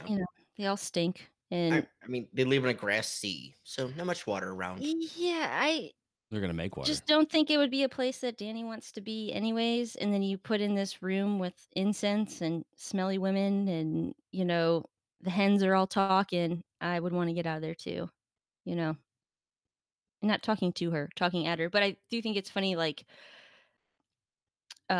immediately she gets introduced to this younger girl, which from what I can tell in the image on the screen, like, they're the only two kind of in their age group, and they get paired off together, which always seems to happen. And she's cool, I think. We hope. She cool. They're friends. They're friends now. I think it was a great example of, like, doing, again, in a TV show, you have to imply a lot of things with only a few lines of dialogue. That's all the space that you get. And so they needed to show Dany sowing the seeds of leadership. She's about to cut off the head of the snake. She's about to kill their entire leadership. And so before she does that, they need, we as the viewer need to see that she has a plan for taking care of these folks, and she has a plan for earning their respect. And not only that, but she sees the perspective of the downtrodden members of their society. And so her goal is to take power by essentially enabling justice. It's almost like a better version of what she tried to do in Marine, in a sense. But the dialogue here is effective. This little girl, she's only 16, so I guess she is still a child. It's essentially a glimpse of what Dany's life might have been if she hadn't had dragons. At 12, she's taken by a cow. She's essentially, marital rape, I guess, or however you classify that, until she's 16, at which point the cow dies, and then she's, condemned to life in the Dash Colleen, such as it is, and probably glad for it because of how bad it was, previously. And so that was what that moment was, where Dany immediately picks up on that, and she's like, yeah, it's a shame he didn't die sooner, isn't it? And she's like, her facade cracks, and she's like, yeah, motherfucker, so That, like, really stuck out to me also. And it's just Dany's way of speaking, not at people or for people. It's her leveling with them. She's so good at empathizing, and she's been through a lot of these similar. No, she didn't have her ribs broken because she birthed a daughter, but she's seen the other side of the coin, and she's relatable, which makes her, oh, she's gonna be so great. Sorry, she's gonna be so great. exactly, that she's showing very good leadership Mhm. qualities here, and the ability to relate to people quickly. Without being like, I can't phrase it the way I want. Being like, oh yeah, that does sound really terrible. Yeah, she's not How- belittling those people at No. all. Oh, okay, and I not, feel your pain. yeah, I feel like, your pain. she Do ya? truly does understand what some of these people are going through. It's coming from a very genuine place within her. And because she has, you guys have touched on it. She literally has gone through almost exactly the same thing that this girl has, but was able to get out of it because by the nature of who she is and the story that we've seen Situational. unfolded around her. Right. And so she definitely, sympathizes and relates to this girl pretty quickly and pretty effectively. She definitely is pretty good at making friends with like-minded individuals. She sees somebody that she can work with, and gets in real quick, and it's pretty powerful connection that she gets that loyalty so quickly. Last point to what we were just talking about there, we do say, like, as a viewer, we needed to realize she was having a plan, but my note here says, did she really just come up with that plan right then? Because she's like, oh, I have a plan, like, right there. Like, just right then when they had a knife to her neck, that's when the whole thing has unfolded. I don't know. I mean, they're Right. there now, so at least. The MacGyver situation going on. Yeah, Luckily, she's all of functioning the on a lot pieces of fell into levels, place. isn't she? Light bulb, I got it. She's like sort of reassuring Dario and Jorah, who she's just met, and then she's also sort of reassuring this new friend that she's just made and forming a plan in the back of her mind. So we're seeing the progression of a character who's now kind of got shit under control. She can operate on a lot of levels at once. Mm-hmm. Gumby? Yeah, I don't really have anything to add. I think we kind of touched on everything. She doesn't end up making water, I don't think. So Not that we saw. That Right. maybe happened off screen. right, but I don't know if that was. Jorah offered to give her a hand with it. Oh Jesus! I don't know if that was just like a ploy to get away from for a little bit, get some fresh air, or just kind of an excuse. She found a friend. She was like, "Oh, I know how I can play you. I need to make water." I don't think she's playing her though. I think I can work with you is how I look at it. Okay, I say you're right. I shouldn't use the term play, but it's I can work with you. I need to make water, and since you're sitting next to me, she might pick you to go with me. Playing the I think that's here. a lot of variables. I think she just needed to get out of there for a second, and it just so happens that this was a lucky right place at the right time. Yeah. So, Luke, my question, I'll kind of jump into mine really quick. If the Dashkaline are so self-aware of their actual role, like you're kind of getting them a shit hand, but then you get this, you're stuck here. You would think they're smart enough to fool the Khals, because in fairness, the Khals have never come across as the smartest bunch. They're the best warriors, they're the best fighters. They can kill a motherfucker in an instant. But look over there. They're no Einsteins. They're no Einsteins. Comfortable, you could think that you're sitting around the Vastoth Rock with nothing to do. You could probably say to one of the Khals, "Hey, figure out a way to fool them to let you the fuck go." Instead of, "Oh wait, you're supposed to be here." But where are they supposed to go? Good point. And they can go maybe live their own lives. Yeah, I mean, they're going to travel out. Where were Crescent Boys supposed to go? They have no fucking clue. But we're going to do something here. That's yes. So Ben, the main thing I want to, I guess contradict is the word I want to. There's no Khalasar sitting there holding their prisoner at all times. This is just the Khalar Vejner, that Vejnez that's going on right now. That's why all these calls are there. There's typically not one. It's just them doing it because that's what they believe their religion tells them, or their culture and society that they've been most of the time thrown into and forced. And so it's almost like the social awareness of that each of them is their own CO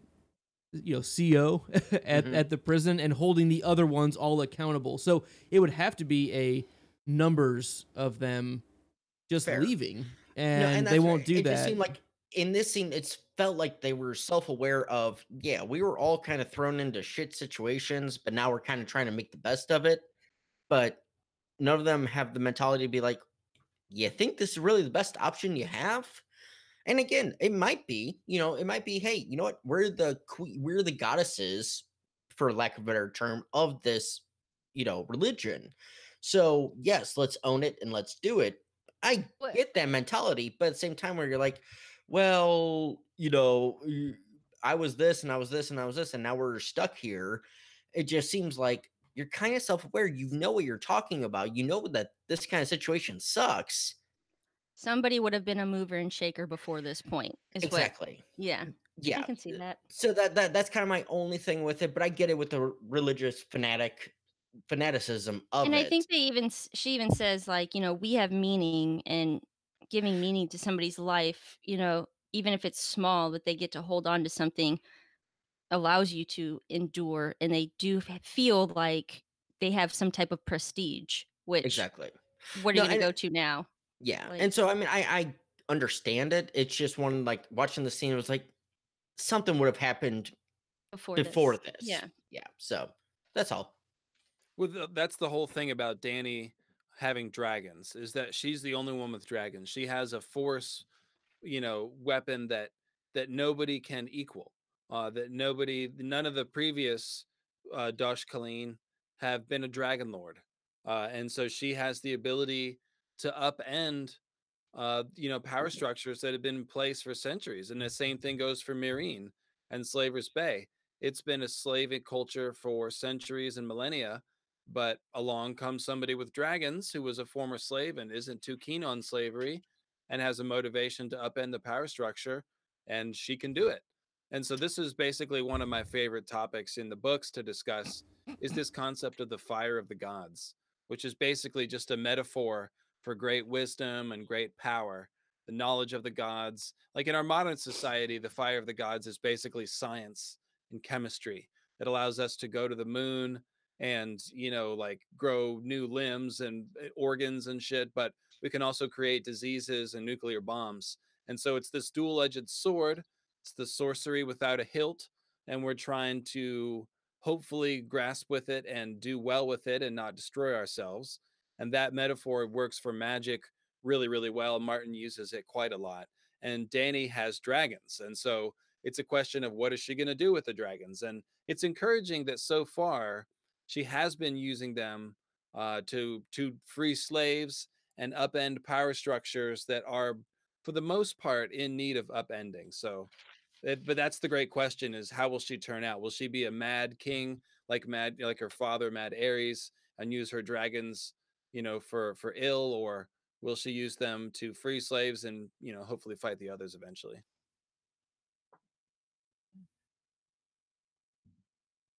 Yeah, absolutely, absolutely, and it's always when you're that overpowered, you have those tools that are that strong.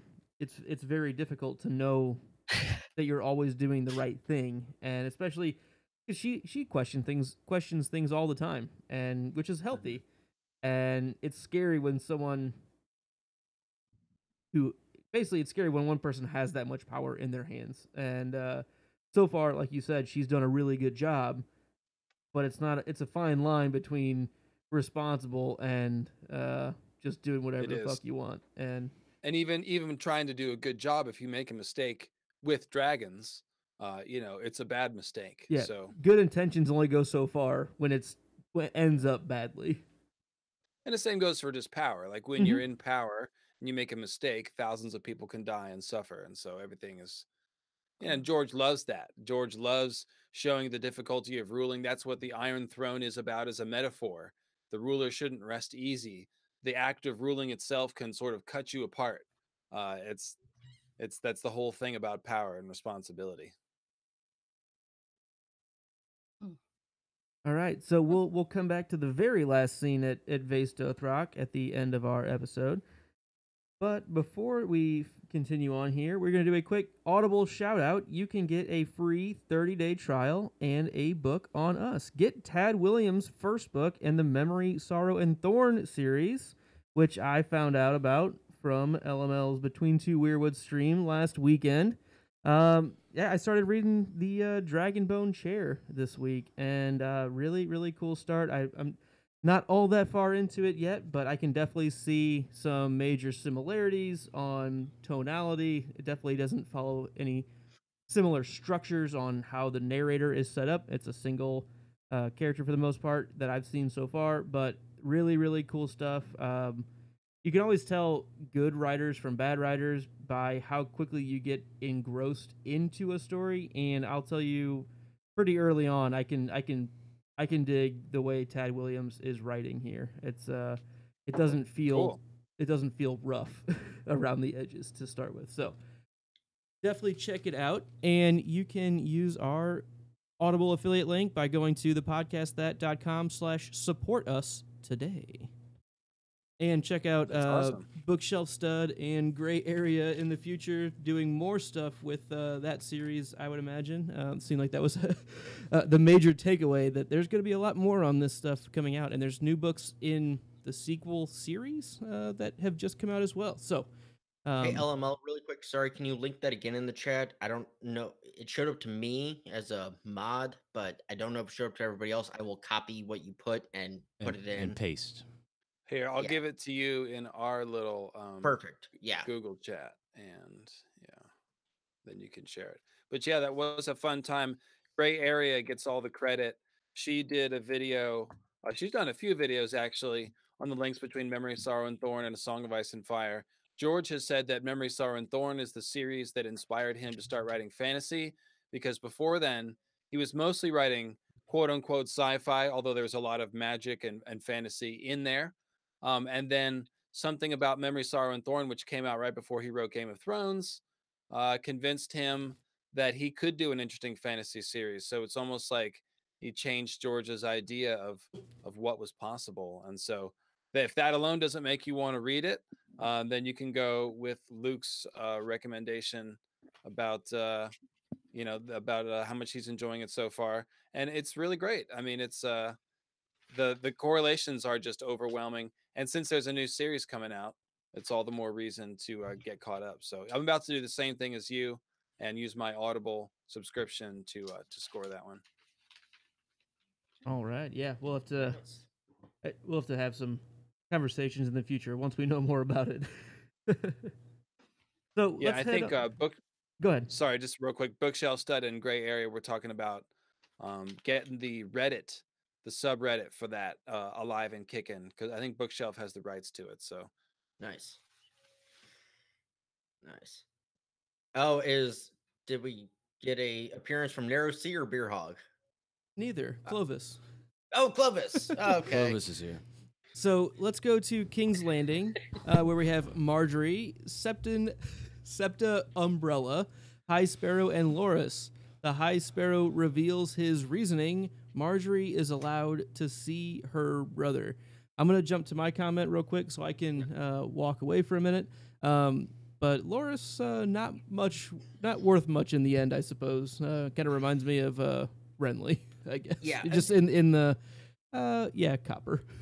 Yeah, they were kind of a perfect match. I mean, they're strong up front, but in the end, they're kind of, I shouldn't say easily broken, because Renly stayed strong all the way through. However, they have a breaking point, and that kind of goes into my notes. So I'll kind of go ahead, Benj. Sorry, and this may tie into your question. But Marjorie holding strong here and Loris breaking is telling. You know, from the first time we met Marjorie, like in the first kind of really interaction we had between her and Renly, of we can do whatever we want to do. You're the king. You're allowed. She's known how to play the game, and it's been known that she's not one to fuck with.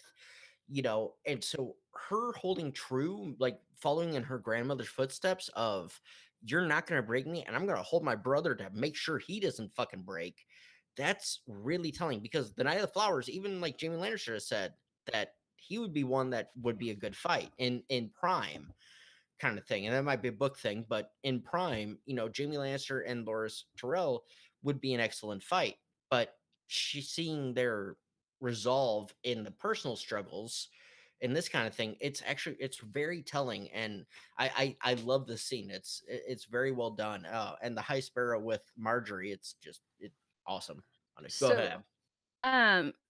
Just agree with everything you were saying, and I took my notes last night, so I saw yours, and then I rewatched just a little while ago and took just written notes. And I do think that this is how we are supposed to see it, but we also are not seeing what they are doing to Loras. I think we should keep that in mind, in all fairness. True. They may be going harder with no, because he is bloodied, a bit and stuff like that, kind of a little rough looking. Right. So we could say, like Marjorie, I completely agree. her resolve, who she is from day one, it does not surprise me that she is still there staying strong. And with Loris, I think it's supposed to make us feel like, and look at Marjorie still here playing the game. But when I was really thinking about him specifically, if it was like a Theon, no, I don't think they're chopping off his dick. But if he's being tortured versus her being yelled, 7-point verses at, I mean, again, I think that's reaching maybe on my point. No, but no, not at all, Abby. I think that's a great point. I'm sorry if I could jump in. Go ahead, please. There's a very likely that they could be doing all kinds of humiliating torture, sexual torture, because he's a pervert in the mind of them. And this is meant to undercut the message of the High Sparrow, which sounds kind of good when you're listening to it at first. And then it's like, oh yeah, they flip to, oh, by the way, they're torturing your brother basically because he's gay. So it's just a reminder of like, this is a fascist here. And so just keep that in mind when you're listening to his sermon. Exactly. And on top of it, she's only accused of perjury. So she's only getting words put against her. He's accused of buggery and infidelity and all this other stuff. So yeah, he's getting probably, because I want to say, and this is pure speculation on my part, but I could see the 7 of the crimes you committed are going to be used against you. So the punishments are going to be worse. Well, is that what you're saying? Yes, but like she used words to lie. So you're getting words spoken against you, and you're not getting fed that well. You're getting withheld water, but that's about it. You're not going to get beat. Also, the difference is she's a queen. She's a technical queen, so they may be holding that a bit. But all he is a knight. He's the queen's brother, but he's a knight. Yeah, and his sins are greater. He keeps saying, make it stop, make them stop, make it stop. Like, make what stop? Right. Exactly. And so for them taking it easy on her, she's gone through some tough time. But yeah, and that's a great point, Ab. I actually didn't really think about that, because I honestly thought, because we saw what they did with Cersei. They're doing the same thing with Cersei that they did with Marjorie. Cersei broke faster than Marjorie. Yeah, it doesn't. Yep. But you're right. I never really thought about it that way until this moment of, yeah, Loris is probably getting way more shit. But in her mind, as if this is all they're doing to you, you can hold strong. You can do this. It's okay, because it's not that hard. It sucks, but it's not. Stay strong, brother. Like in her mind, it's going equal. And the fact of it is, it's not like what he's receiving. Yeah, no, that's a super great insight that I again never thought of. So my other thoughts on this scene are I did like when, at the beginning she says quality takes time. That's a truth, Marjorie. She's always spitting truths. It just does. And we get a whole story about, who he is, and she again tells him, like, calls him out on what it is. And I want to, for the end, say that High Sparrow is my least favorite thing, because he's so slow and mundane, and it's moving slow, and it's so sermon-like, and I've heard it before, and blah, blah, blah, blah. And as I'm sitting there rewatching the scene today, I'm like, God damn it, that's brilliant, because that's how she feels too. Like, that's right. Yeah. It's written just as she feels, and you're watching it, and I'm like, oh my gosh, okay, what's coming up next? And I'm like, damn, they got me. So that's really good, just acting, scene wise, written wise. And other than that, just very quickly on the Cersei versus Marjorie thing, it doesn't surprise me at all that Cersei broke so quickly, because Cersei's motives are for Cersei. I think from very early on, even if Marjorie has ulterior motives, because I've been asked multiple times, who do you think she's good? Like, who is she serving? I think she wants to heighten her own seat in life, but she wants to do it with purpose. Like, I think if Marjorie could meet Dany, that would be a pretty good little pairing. And so, like, Lady Olenna, like, those, they could get behind that and do it genuinely. That's completely fair. No, and that's great insight on it. LML, your thoughts? Yeah, I was just gonna say, I think Marjorie is someone who understands a different way to get to power. Not everybody tries to get to power by being as evil as they can. Some people try to get to power by serving a lot of people really well, and they understand that that is a way to get power. And I think that's what Marjorie essentially is. Like, she's fully aware. She's cynical. She's not fooled by anyone's bullshit. Like, she sees through all the games. She plays the game. But her way of getting power is by gaining popularity with the masses, by actually taking care of them and feeding them, which makes her actually potentially a good ruler, then, more or less. I mean, as good as they come in a medieval society. Yeah. Do what you say you're going to do and hold true I wish I was up in my actual office, because I have my whole power presentation, which specifically there's a how power is gained and distributed, and one of them is you have resources which you share. Sharing resources, the ability to share your resources makes you the most powerful, and that's and the how Tyrells, that's exactly, the Tyrells have fallen in that little idea of power time and time again. Yeah. Nice. Gumby, Nice job, Abby. your thoughts? Yeah, I think someone had hit on it just a little bit, but we kind of have seen this like one-on-one with the High Sparrow. It just seems like every time you see him, it's just this, kind of sermon type, scene where, I think this one was the High Sparrow and Marjorie. We've seen it's just like a different character, but like kind of the same exact scene. Yeah, he holds kind of true. This is one character that doesn't really shift. Like, except that he told a different shoe story to a different person.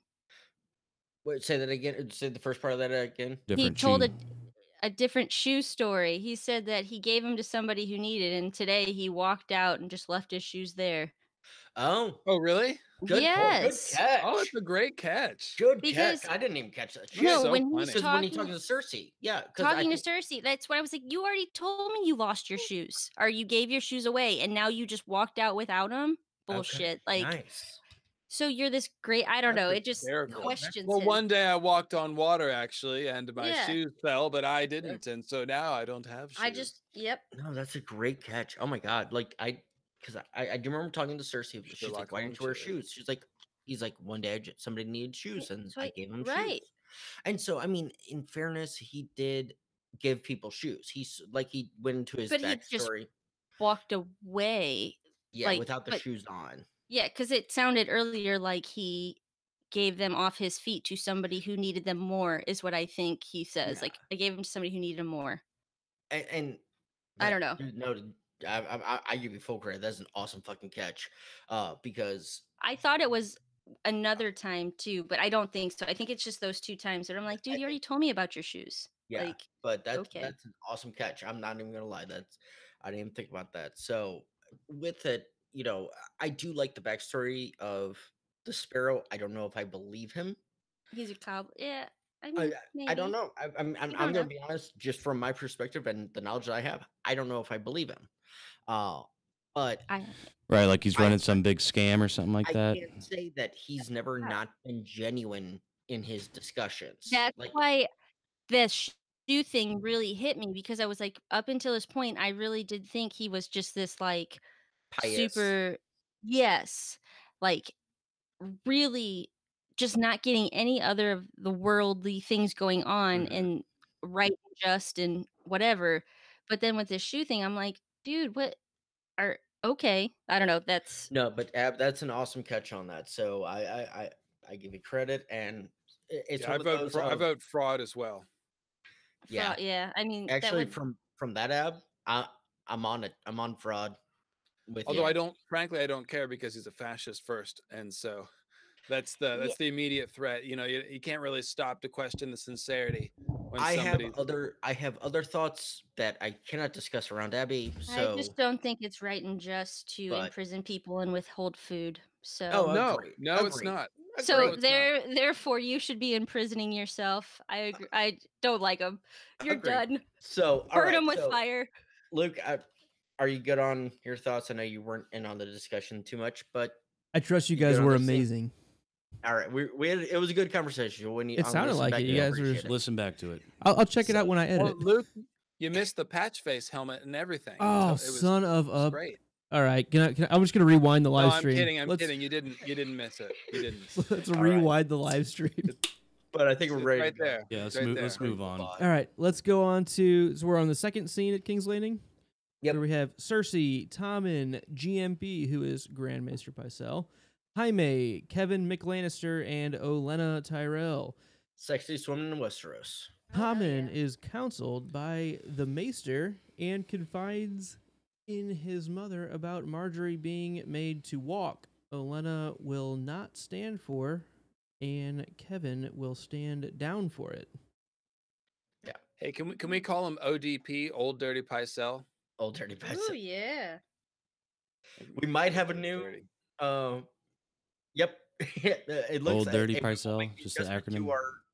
Because we actually do have a list ODP. of all of our nicknames. So I think feel like we've made an ODP joke or not. Well, we made an No, OPP joke. GMB. Yeah, that's what it was. Yeah. Yeah.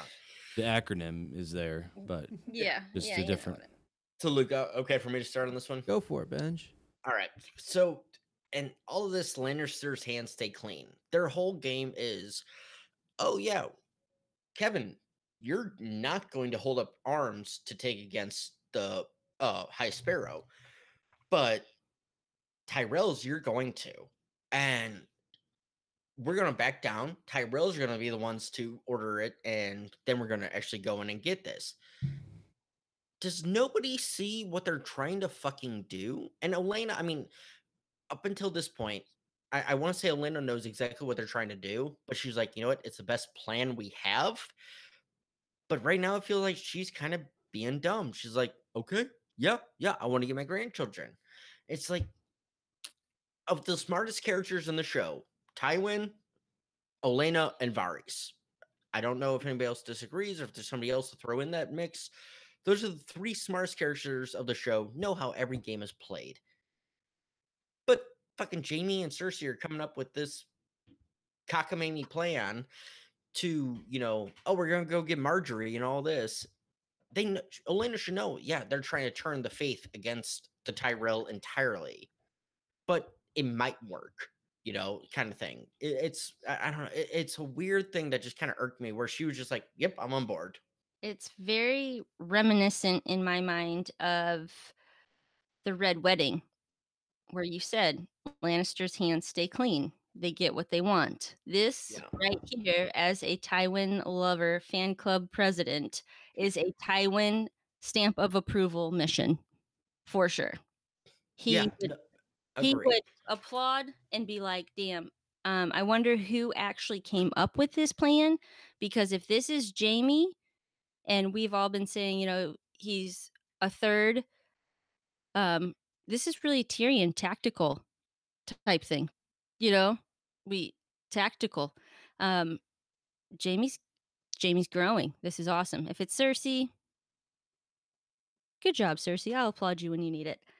Yeah, it's a well-laid plan. For them. For them. My issue is Olenna.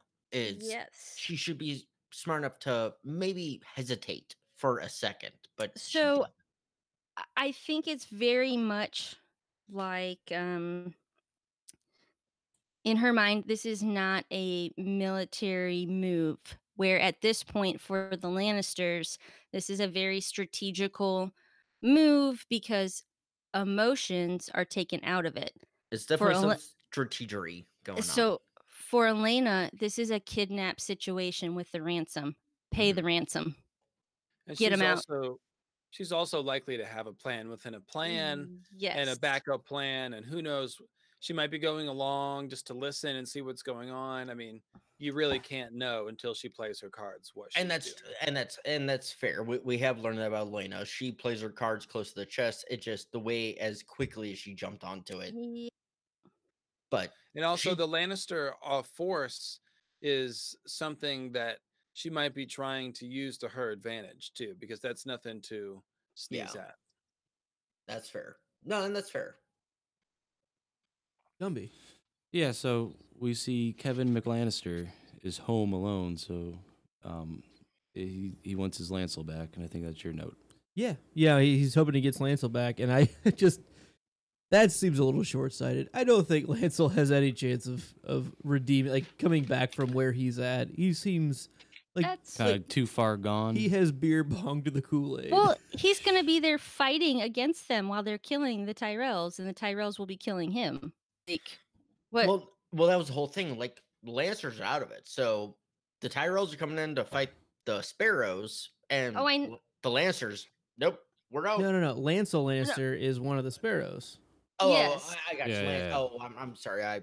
Okay. Yeah. So Cersei, or I think Jamie asks him, "Were you expressly forbidden from standing down?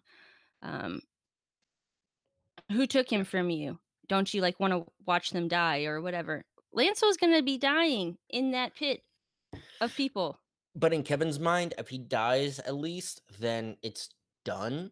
Yeah, I just like thought it was a terrible. I don't know, but you're right. yeah. Maybe that at least it's over. No, I understand exactly what you're saying. Like, Yeah. Kevin's like, yeah, I can possibly get my son back. If not, he'll die in this, and he'll die, quote unquote, honorably.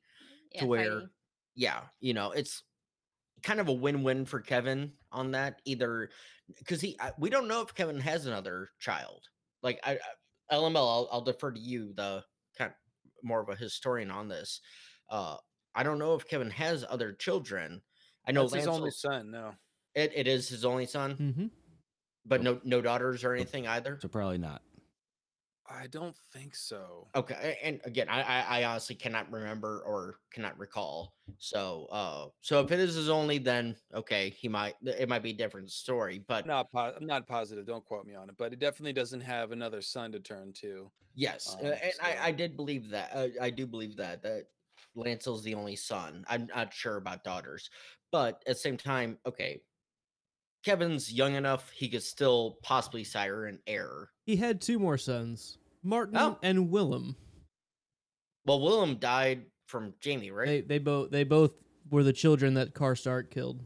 Ah, okay. So no. Right. So at this point in the no story, more. he does. So but Lancel he did at one time, right? Yeah. Well, thank you. No. Hey, perfect. There it is. So okay, then I take back what I was kind of going with. Of he was like, "Hey, if it happens, it happens." So no, that's it. Even with my thought, it was a good point. I just think that Lancel, personally, I don't think Lancel's turning one way or the other. He's I'm with you. He's dying with the faith. Yeah, I don't think they're getting him back. Yeah. Poor Lancel. All right. See you later. Anything else on? He's actually starting to look good. So they shaved his head. He looks good. He doesn't look like a douchebag. So well, some things you can't wash off. Any final thoughts on King's Landing? No. No. All right. So let's head to Pike, where we have Theon and Yara. Just have one scene here, and Theon comes home not to rule, but to help his rightful queen in his eyes. I'm coming home. I'm coming home. Tell the world I'm coming home. Well, the great thing about any scene that happens under the sea is that it gives you a good excuse to There we are. put on your patch face helm if you have one. Oh, I know. I do have a patch face helm. I know. And so I put it on to explain to you this entire scene that happens under the sea. No, I'm kidding. Go ahead. So really quick, LML, because I actually I do get to talk with you. I had Sanrixian, who I know you're very good friends with, christen a piece of artwork for Pennywise, a mixture of Patchface and Pennywise, and because I believe they're one and the same. There are certain similarities for sure, and Yes. the clown suit that I got to complete my Patchface cosplay, which I do have the full cosplay, was basically a bloody Pennywise, clown suit. So Nice. That was the Halloween stream that you did that, right? Indeed. Yeah, If that anyone was- wants to check that out. That was a good one. On the Lucifer Means Lightbringer channel, yeah, we just did that this past Halloween. I painted my face and everything. It was a sight to behold, for sure. It was pretty well done. So yeah, we have Theon coming home. Mama, I'm coming home, but Mama ain't here. And I always like seeing Pike. I think they do a pretty good job of getting the feeling of Like this is not a great place to live. All the fog and stuff like that. And, yeah, and the homecoming here is pretty well deserved, I think, from Yara to Theon, because Glenn, take it away. Yeah, so she basically Theon's just kind of behind her, kind of trying to get on her good side, I guess. And she's like, "Hey, look, Goodbed died trying to rescue you." It kind of reminds me of Saving Private Ryan. Mm-hmm. The scene when Matt Damon is like, Matt Damon. why do I have to go home? And the one guy goes, "Hey, asshole! Like 2 of our guys already died trying to find you, so quit bitching about it." And we're past that point, right? Yeah. You fucked up, and there's nothing that's gonna change that. Abby, what are your thoughts on Saving Private Ryan? I really like that movie. I'm glad they're saving Right, him. it's a good flick. I think all privates should be top opening 5 minutes. 10. No, not when you're like 9. Not cool. Okay, fine. Objectively, the best. I think Up, minutes. Up was better. Oh God. Oh well, I personally love it because. Hey, no, Up was better. Can we just stop there? No, Up stop. is a fantastic no, stop opening. It. Just stop there. Stop. Hold on. Wait. Better than this Private has Ryan? to do with my note. This has to do specifically with my note here. Abby, that was called a segue. I'm trying to get Thanks. I'm trying. So, here we go. She's like, it's not quite your Sansa John reunion. He never gets a good welcome home. No good welcome homecoming parties. Welcome home, Cotter. What do you want? You should be king. You're in. We can be friends again. Yeah, like you get the safety pin with the bottle cap. You're in the club. Great. Hi, I'm Doug, and I love you. Exactly. Like you're in. I just thought it was like, I guess we don't really get the full if he's in on the inside or whatever. It's just like, yep, those were the magic words. And all right, we won't kill you now. We won't send you away now. Yeah. LML, thoughts here? Well, upon further reflection, I gave the classic countdown. I was hoping I got you enough time for your costume change. It was perfect. Well, I know I have time while you're talking. I can go pee, and you're gonna make a great point. So. Yeah, you got time. You know Gotcha. you do. Yeah. That's right. I'll hold it down for at least 3.5 minutes or so. No, this was a pretty good dialogue here. The show's obviously taken this relationship a very different direction, but eventually, even in the books, we will have to deal with some amount of reconcilement. We just got a tiny taste of it in the books with Theon meeting his sister again. Mm-hmm. So it's pretty intense because obviously she did lose men trying to rescue him, and he was too, under the thrall of Ramsay to leave. She's not happy about that. But yeah, it does come down to, the claim, like Abby, the Captain Cabby was saying, it all comes, once he says, "Oh, I'm not trying to claim the throne and I'm here to support you," then you see the seeds of something maybe beginning to form.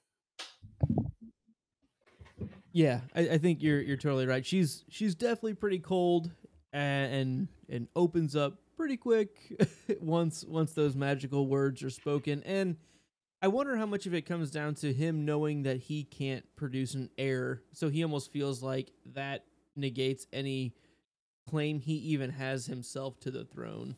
The Salt Sea Chair, or what do they call it in the Sea Stone's chair? Sea Stone Chair is what they call it in the show. And That's book 2. No, it's the sea salt throne. No, Sea Stone chair. Yep. Then they call it the salt throne in the show. They changed it. Oh, okay. They call it the salt throne in the show. So I wonder how much, since he knows he can't have any heirs moving on, he can't necessarily carry the line on himself. Like at least she can, which isn't really an Ironborn thing anyway. Honestly, I don't know if in his mentality, like at this point, it plays into it of that. I'm not saying you're entirely wrong with it. I mean, now my joking note I had of, Theon had a half thought of like, yeah, by the way, that piece that Ramsey sent to you, you don't have it laying around by chance. Just maybe let me play with the, here for old time's sake. But going on your thought, Luke, Yeah, it's on the mantle. It's on the mantle, exactly. Canned and dried. But like with your thought, I honestly, with everything Theon's gone through, he's realized he's not a leader. Like, he's not. He is a follower, and there's nothing wrong with being a follower, being a loyal follower.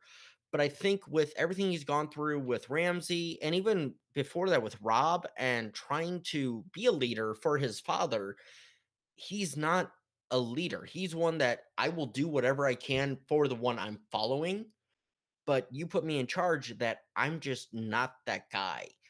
And I'm not sure if it has to do with the air thing, like you said. It may have a small part to play with it, but I don't think it's the major driving factor. I think him coming back is like, you're the one that's supposed to lead. I will do whatever I can to help you with that. And so that's kind of where I see this scene. Yeah, with I brought it up as I hadn't really thought about it before now, but I think what you're getting at is definitely right. He's proven that he isn't really effective at it, and knowing that good men died trying to save me, good Ironborn men, it's going to be an uphill battle for him to come back and have them respect him. Exactly. And he already saw how difficult that was in the first place. To try to lead Ironborn men. Absolutely. So. And I'm not saying, like I said, I wasn't trying to, we know this show. I'm not trying to shoot you down. It's just one of those of, and I know you pulled that off the cuff. So cuffs are gone now. No more cuffs. What else we got here at Pike? Anybody else? LML, anything else? Glenny? No. Gumby? Sorry, Gumby? Nope. All right, let's move along to Winterfell, where we have Ramsey and Osha. Osha works her charms on her new lord and gives Ramsey what he wants. Does she? Glenny, kick us off. Does she work her charms? Is that what you're asking?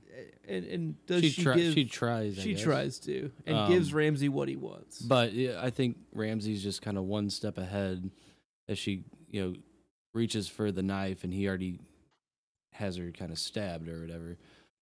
But I think the real funny part about this is like he wipes off the knife and then just goes back to carving the apple, like nothing happened, like no big deal. She's just laying on the ground, dead, and he's just not a big deal.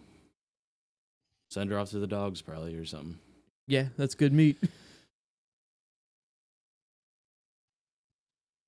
Captain. It essentially amounts.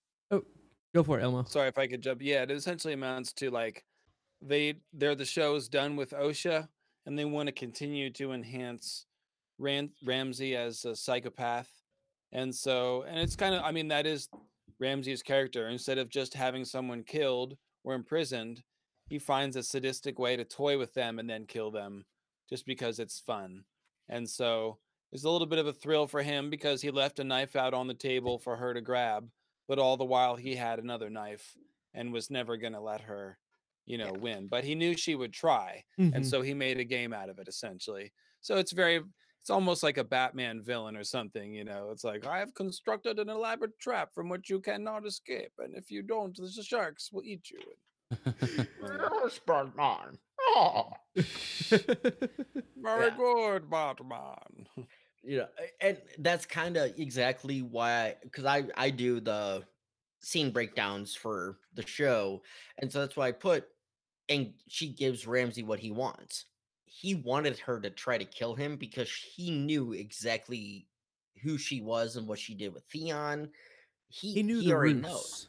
Was it? He knew the ruse going into it. It was definitely a ruse. She touched it with some thin lips. It was a thin-lipped ruse going in that.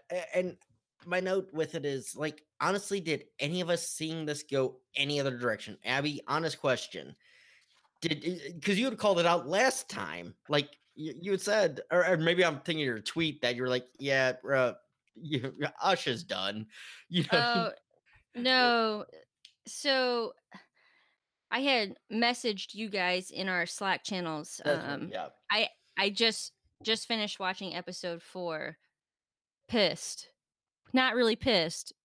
It's unfortunate. And then we just started discussing about OSHA and her, end here.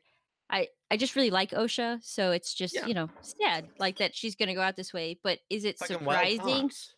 Right, like we've done this twice now, and uh, no, I didn't see it going another way, Yeah. I guess. And so I mean, like, Because we have Ramsey compared to Theon, which yeah, we have just discussed. He's not, I don't think he is a very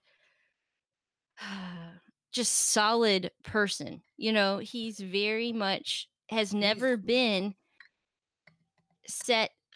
He doesn't know who he is. He can't be exactly. strong because he doesn't know who he is. He's never been something, and has always tried to be someone else, never who Yeah. he is. He's not strong.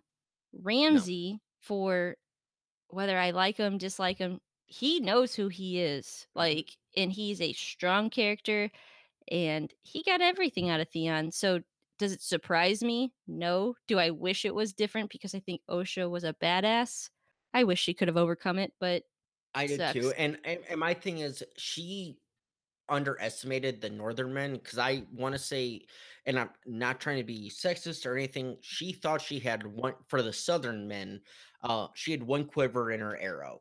It was like, I know what every man wants. They Yep. want me. I'm going. It's the same thing Cersei does. Yep. You have that one quiver in your arrow, or in your one arrow in your quiver, and she tried it. It worked once with Theon. Yeah, exactly what she wanted. Boom. I bet she probably did the same thing with Umber too, and it probably worked. She could have seduced him and, hey, give us quarter, give us protection, and he did until it was time. Like, yeah, no, we're done with you. This And I situation. don't think it's necessarily a stupid move. It's selfless on her part. Like, Exactly. she's No. doing everything she can. I don't think that's what you're saying. No, It just sucks that she finally met her It bit her match. in the ass Mm-hmm. trying to do it, because the person she was trying to already knew the game that Yeah. she was trying to play. Mm-hmm. All right. So no, agreed. Final thoughts here. Did everyone get their chance? Good. We got to move along here a little bit. Yeah. And let's head back for our every episode. We have one of these, and it's a final scene. Cheers. Cheers. Hey. Hey, buddy. Clovis. Come on over. Come on. Cheers. All right, everyone. Hey, everyone. All right, so we are going to see Daenerys, Khals, Jorah, Dario, and the Khalasar. Dany faces her judgment, and she rules the Khals are not worthy. Small men with, small plans, I guess, is what she calls them out for. Plans. So that was the main thing I got from it. Interesting scene. I think it's pretty well done. Abby, when we get right to you here. Yeah. All right. Number one, any mother being told that you're the reason your baby is dead, that's enough to burn down a house. So I'm just gonna give her that. Not overreacting at all. That's fine. But she goes through this onslaught of just them talking in the room while she's there, and it's just, I'm sorry, I'm trying to shelter. He just doesn't have headphones on. Okay, very good. Always You're worried good. about the babies. Yep. Crazy cunt. I'll show you, crazy cunt. I'm gonna burn this bitch down. She is amazing. And what I really like about Dany is she faces an onslaught of insults. We're gonna rape you. We all are. We're gonna let everybody. We're gonna let the horses. You killed your child. You're the reason your husband's dead. It's just on and on and on. And Which they're not wrong about, but yes. yes, but I mean, it's rude. and you don't gotta be rude about shit. So, all this happens, and she has just become very good at separating herself from emotional decision making, Mhm. which we've seen her empathy, we've seen her relatability, and now she is an emotionally separated decision maker. Like, when she comes out of that fire, before it happens, was it the end of season 1 or season 2? I don't really know. Season 1? Season 1. And that was the get you moment of, hey, there's Right. fucking like dragons in this show. Right, like, that was very much holy shit, and Yeah. Danny's had some good moments, some stuff that were kinda like, oh, microphone speaking, moments, and this right here is another "it got me" moment, but not because she's not burning in a fire, Mhm. because I'm like after here we are, like, halfway through season 6, and she is becoming or is, not even becoming, she has become this feared and should be feared ruler, in my opinion. That's fair. Humble Completely fair. opinion. LML, your thoughts on I take it this is the reason this scene is the reason why you had asked for, hence the note we had in our schedule of so the floor is yours, sir. Indeed, it is, and I'll wait until we get the screen changed. Ah, there we go. I'll need Yeah. some visions of fire and burning people up on the screen while I talk. That'll be good. So this is a great scene. It's a great scene because it's the heart of the avenging dragon side of Daenerys, and this is what I was saying. Where this scene is not in the books, but it is very much in line with something a Targaryen would do. And, even the fire immunity thing is, George has specified that that was essentially a sort of a miracle with Danny, and that, in book canon, quote unquote, she wouldn't be able to walk into the situation and count on being able to do that. But in show canon, she could. And so, given that change, this is a Targaryen thing to do. Burn everybody down and walk out of the fire. It creates the phoenix image of someone being reborn from the fire, which is very powerful, and it's something George has already woven into Daenerys' story, anyways. So I just love this scene. It feels, it's awful and terrible, but it basically feels like very severe justice because we know what kind of system these men perpetrate. We know what they're ready to do to people who defy them.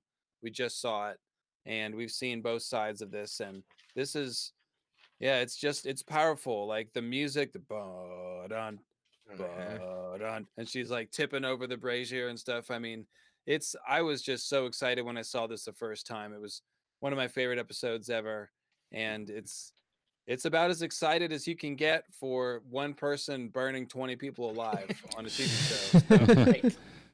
It's as good as it gets. Right. yeah.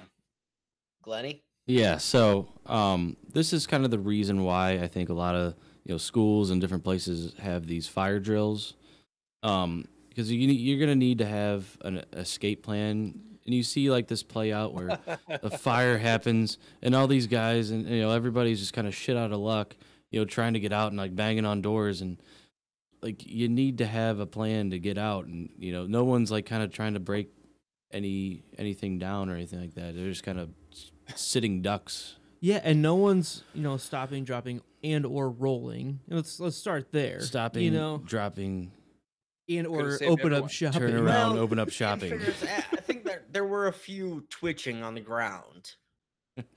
We might not have caught it, but And this is also why since the nightclub fires, emergency doors open outwards. That's exactly. But they had that planned for get Yeah, the but door open if I don't there's know. stick in there. Like, do you think this hut that they're in, is it like very well Yeah. secured? Because it just, in my opinion, I think you can just easily, break tear down the some wall. wood. And did they have their swords and shit like that with them or anything? no, Well, no, like- and no, they shouldn't. 'cause- That was the whole 'cause they're thing in with Dothraki, Daria. You can't have Unarmed. so. I mean, anything that they could have logically, it makes sense for broken the way it went down. Yeah, It it's clever. does. It's a clever plan on Danny's, part. You kind of don't see it coming. I remember when it happened live, I didn't guess what was going on until it was basically happening, and I was like, "Oh, okay, I get it. That's pretty cool." Yeah, So it's exactly. yeah, it's a clever plan by on Danny's part, and it creates for this powerful image of her walking out of the burning building with this giant Mhm. pyre, and it's just Which like, "I which am your was like leader." the hardest screen caps to do to what can I get away with for YouTube wise. So we'll get to those in just a second. My note on this is now this is Danny I can get behind. She's cerebral. Like she's not barking out, she's not projecting to 10,000 people with no microphone. She's just quietly talking, very much, oh, well, I'm here and I'm going to do this, which reminds me of another sister of ours who, which she's talking to her students of, you get very quiet, you get very, yeah, that's it. And now I'm not going to die when I do this. And I love this scene. It's fucking phenomenal. And LML, probably not so familiar. I'm not a Danny fan. I am very bored with Danny. But as you said, with this scene, it's like, okay, yes, this is cool.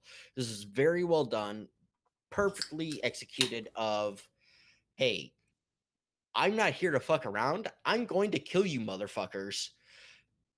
But I don't have to scream. I don't have to bark. I don't have to. I'm the queen. I wear my dragons, fucking all this shit. It's, oh yeah, I'm here and I'm here. And she's just it's so cerebral that it's so beautifully done. And then the final scene, yeah, just walking out of the flames and everything. My only bitch, she's still got her hair. That hair's still fucking fireproof. It's Yeah, like, well, it's just a simple logistics for the television. They don't want to show her with short hair for the next season and a I know, half. because they did the They want Cersei her short looking hair pretty thing, for and John, and that's just how it is. So I know, I get it. It's they should have burned it season 1. They didn't, so now it's not going to burn season 6. ship them on a boat, both them on a ship. I'll say no more. Yeah. Luke, I think you got the final note. Yeah, so we see another time where we see a lot of bowing and kneeling for this miracle. We saw this at the alchemical wedding. We saw this with Misa and however problematic that was with all of the Morocco extras. And this happens pretty often for her. Most of the time, I think very, very well deserved. I am a Danny fan.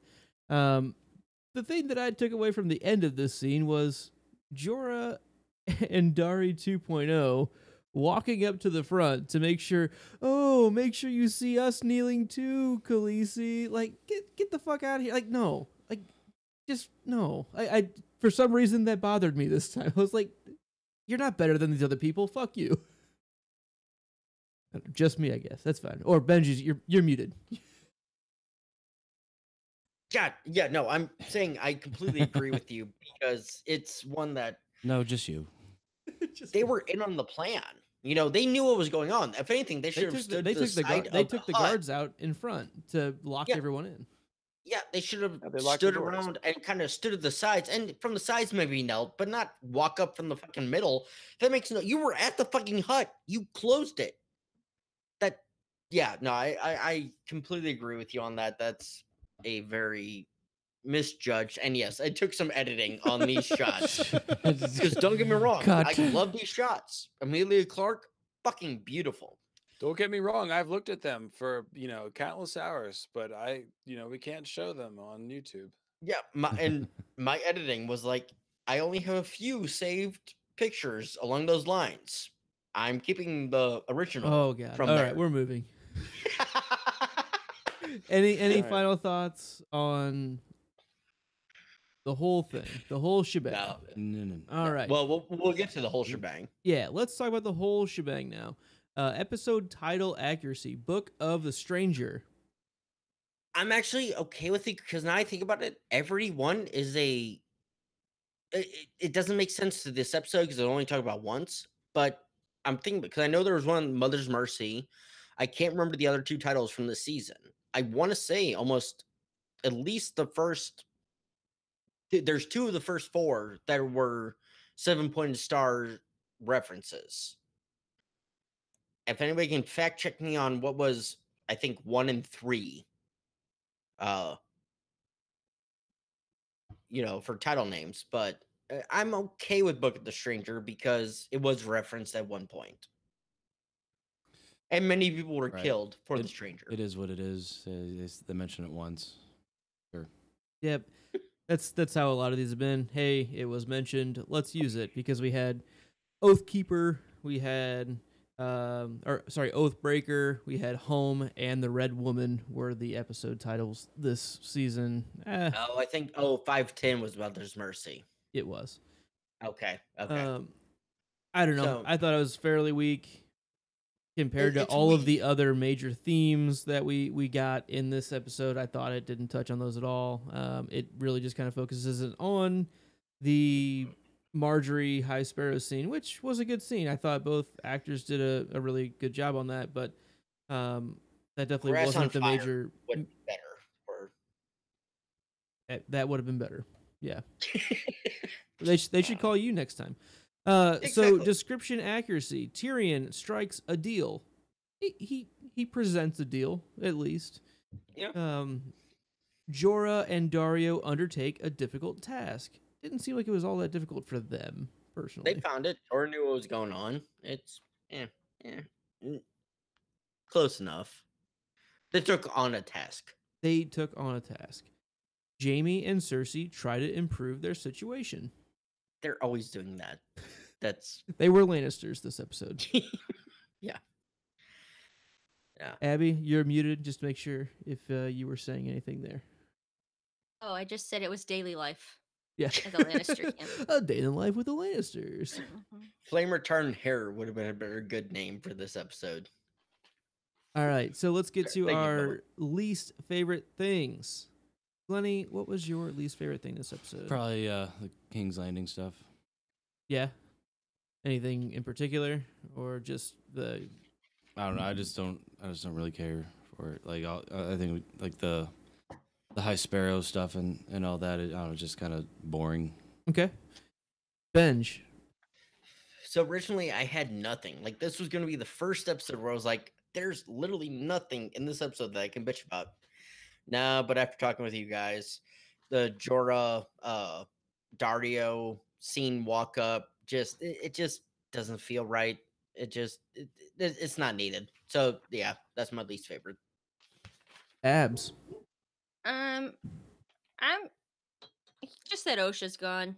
It's not really that I hate it, think it's terrible that the show did it. I just don't like that it happened. Just by design.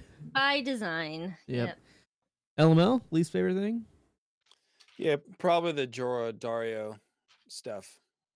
Yep, I will third to that. I thought that was pretty weak and pretty unnecessary for their characters, where they're at, and let's just move on already. Favorite things. I'll lead this one off. I thought the call burning was pretty solid. I'm a pretty big fan of that. Talk about the social justice Targaryen kind of taking however many hundreds of thousands of slaves, retribution into her hands at one point and doing what she can to make that. And I thought it was well struck. LML?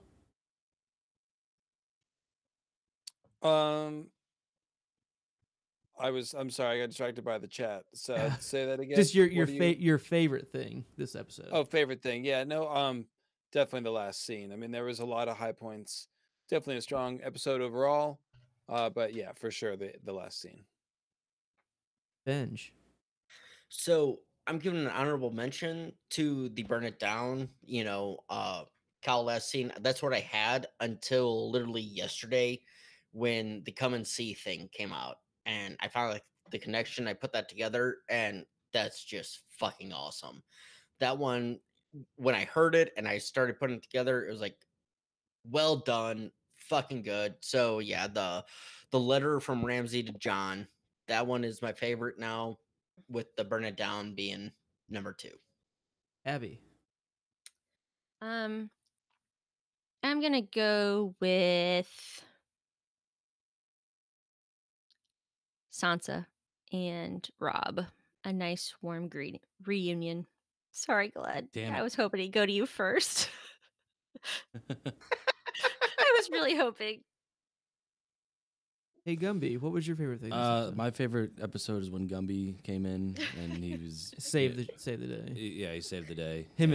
He rode in on Pokey. He poked around, knocked the blockheads around a little bit. That was my favorite part. Okay, that was awesome. Tell us what did you think about John and Sansa this episode? It happened. It was my favorite thing. Just run of the mill meeting. Just your run of the mill Stark reunion. So at thepodcastthat.com, we have other podcasts, one of which is the podcast that must not be named, is our Harry Potter reread podcast.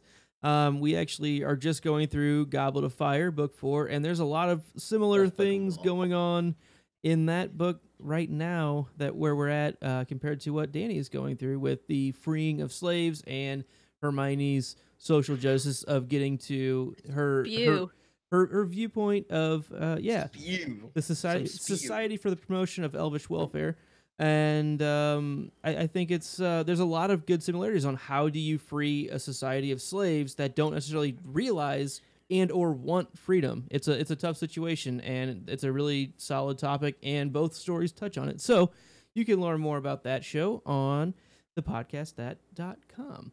First time watcher on the wall. Predictions and speculations. Hey. All right. So, speculation number 1. Roll with me here. Desperate acts. Rob going after Castle Rock called it desperate. Now he's dead. Stannis going after Winterfell. Definitely desperate. Now he's dead. Olenna agreeing to this plan. Desperate. Oh no. Say it ain't so. Goodbye, Olenna. Never trust Cersei. Speculation number 2. Now we have this gigantic Khalasar, so Danny has the numbers to back her up. We go in with fire. No more terms needed. Slavery abolished. Speculation number 3. Rickon is at Winterfell, and I think Bran is going to end up like realizing he's there because of Weirwood Wi-Fi. So I think he's going to start his way back to Winterfell. Hopefully in time or after, the Night's Watch and Free Folk take it back from the Boltons. And oh man, that was a joke one. That's okay. Let's go with this one. I think that I'm already laughing. I'm sorry. Sansa possibly. Oh. So okay, we know that Microfinger. Read your joke one at least. Just read the joke. I will. I'll end with that one. Don't worry. Okay. Microfinger sets Rob and Aaron up to support Sansa, which I think I've already predicted Sansa is going to kill Microfinger, which is still going to happen because fuck that dude. And I think Sansa is going to marry Rob and Aaron, and that she kills him or arranges his death after she personally kills Microfinger, so she can control definitely the Vale and possibly Winterfell, because I don't think John's going to necessarily want to have a title or seat. Sounds a little Sansa finger there. Yeah. No, she's not going to marry. Yeah. Oh yeah, she's becoming. You're right. I yes. see what you're doing. She's going to be a power player. Oh yeah. Prediction number 5 tonight. Definitely the High Sparrow will have another story about why he doesn't have shoes for us soon. There we go. Coming to a screen near you. No shoes. Yeah, that's the one we find out what Tyrion does with the honeycomb and the burrow. Mm-hmm. Ow. Sorry, my phone just fell on my foot and it really hurt. We're good. I'm not gonna lie. If we don't get an answer to that, I'm done with the show. Fuck it. That's the thing. Kind of. Yeah. Okay. So we are going to go through our house stuff. Let's start with Glenn. Hey guys, before we do, I should probably say I'm about out of time. It's pretty late. I got some stuff I got to do tonight, so before I can even go, and I don't have any of this done either. So I might have to beg out here if I could. All right. Well, we'll do a big thank you to Mr. Beers, Mr. LML, the dragon himself. Thank you for joining us. Tell people it's been awesome. One more time where people can find you. Well, first of all, let me say thank you. It's been a ton of fun. Had a great time. I've never done a late night stream, drinking and hanging out, so it's pretty good. But you guys also did your homework and run a real tight ship around here, so it's good. It was lots of fun. And now that I can check off the bucket list, I've live streamed with Gumby. There you go. Sorry, I'm almost speechless. It's quite the honor. So thank you, sir. Thank you, Mr. Gumby. Oh, you're welcome. And tell Pokey I said, what's up? Oh, we'll do. And yeah, all my stuff's at lucifermeanslightbringer.com. It's easy to find. Just put in Lucifer Means Lightbringer in the search terms, in the Google box, and don't click the wrong link. So there you go. Follow him at the Dragon LML, and we'll see you at Ice and Fire Con, I believe. Yeah, I'm planning on going. Yeah, for sure. All right. Nice. Perfect. Yeah, I think as of right now, our whole show's going. So nice. We will definitely get nice together. to meet everyone, including Abby, who's not currently on screen. No, Great to meet you too. Yeah, you got some good predictions there. I won't tell you which one, but you got a couple. They all good ones suck. there. It's fine. No, there's a couple good ones in there. I'm never right. Oh, well, yeah, we'll see. In any case, thanks a lot, guys. It's been fun, and I'll talk to you guys soon. Appreciate it. Take care. Have a good one. Thank you, sir. Thank you. Bye-bye. All right, back to house name. Hopefully you have the board up. I'm apparently now Glumby of House Numby. And your house words. You miss 99% of the shots you don't take. And your house sigil. Spuds McKenzie with the Wayne Gretzky jersey number 99 on. Who is your house bannerman? House Charlie of Shell Hughes. And your personal Twitter. At Popsicle Stand. Final thought. This is another one of those run-of-the-mill episode 4 of a season 6 of a show. It's hard to fight. It's hard to argue with that. Just your classic episode. Yeah, classic book That's of the Stranger. Number 4, season 6. Benj, house name. I am Benji of Sly of House McLean. And your house words. It's dangerous to drink alone. House sigil. 3 golden triangles on a field of red and black. House bannerman. House bannerman is the posseers, the ones you want to ride with. Personal Twitter. At Sly McLean. Final thought. Final thought. Like I said, this is a great episode. It's one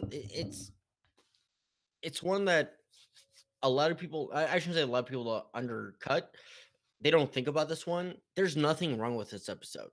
Except for, like I said, it took me a while. The Jorah thing. Besides that, it's a freaking phenomenal episode.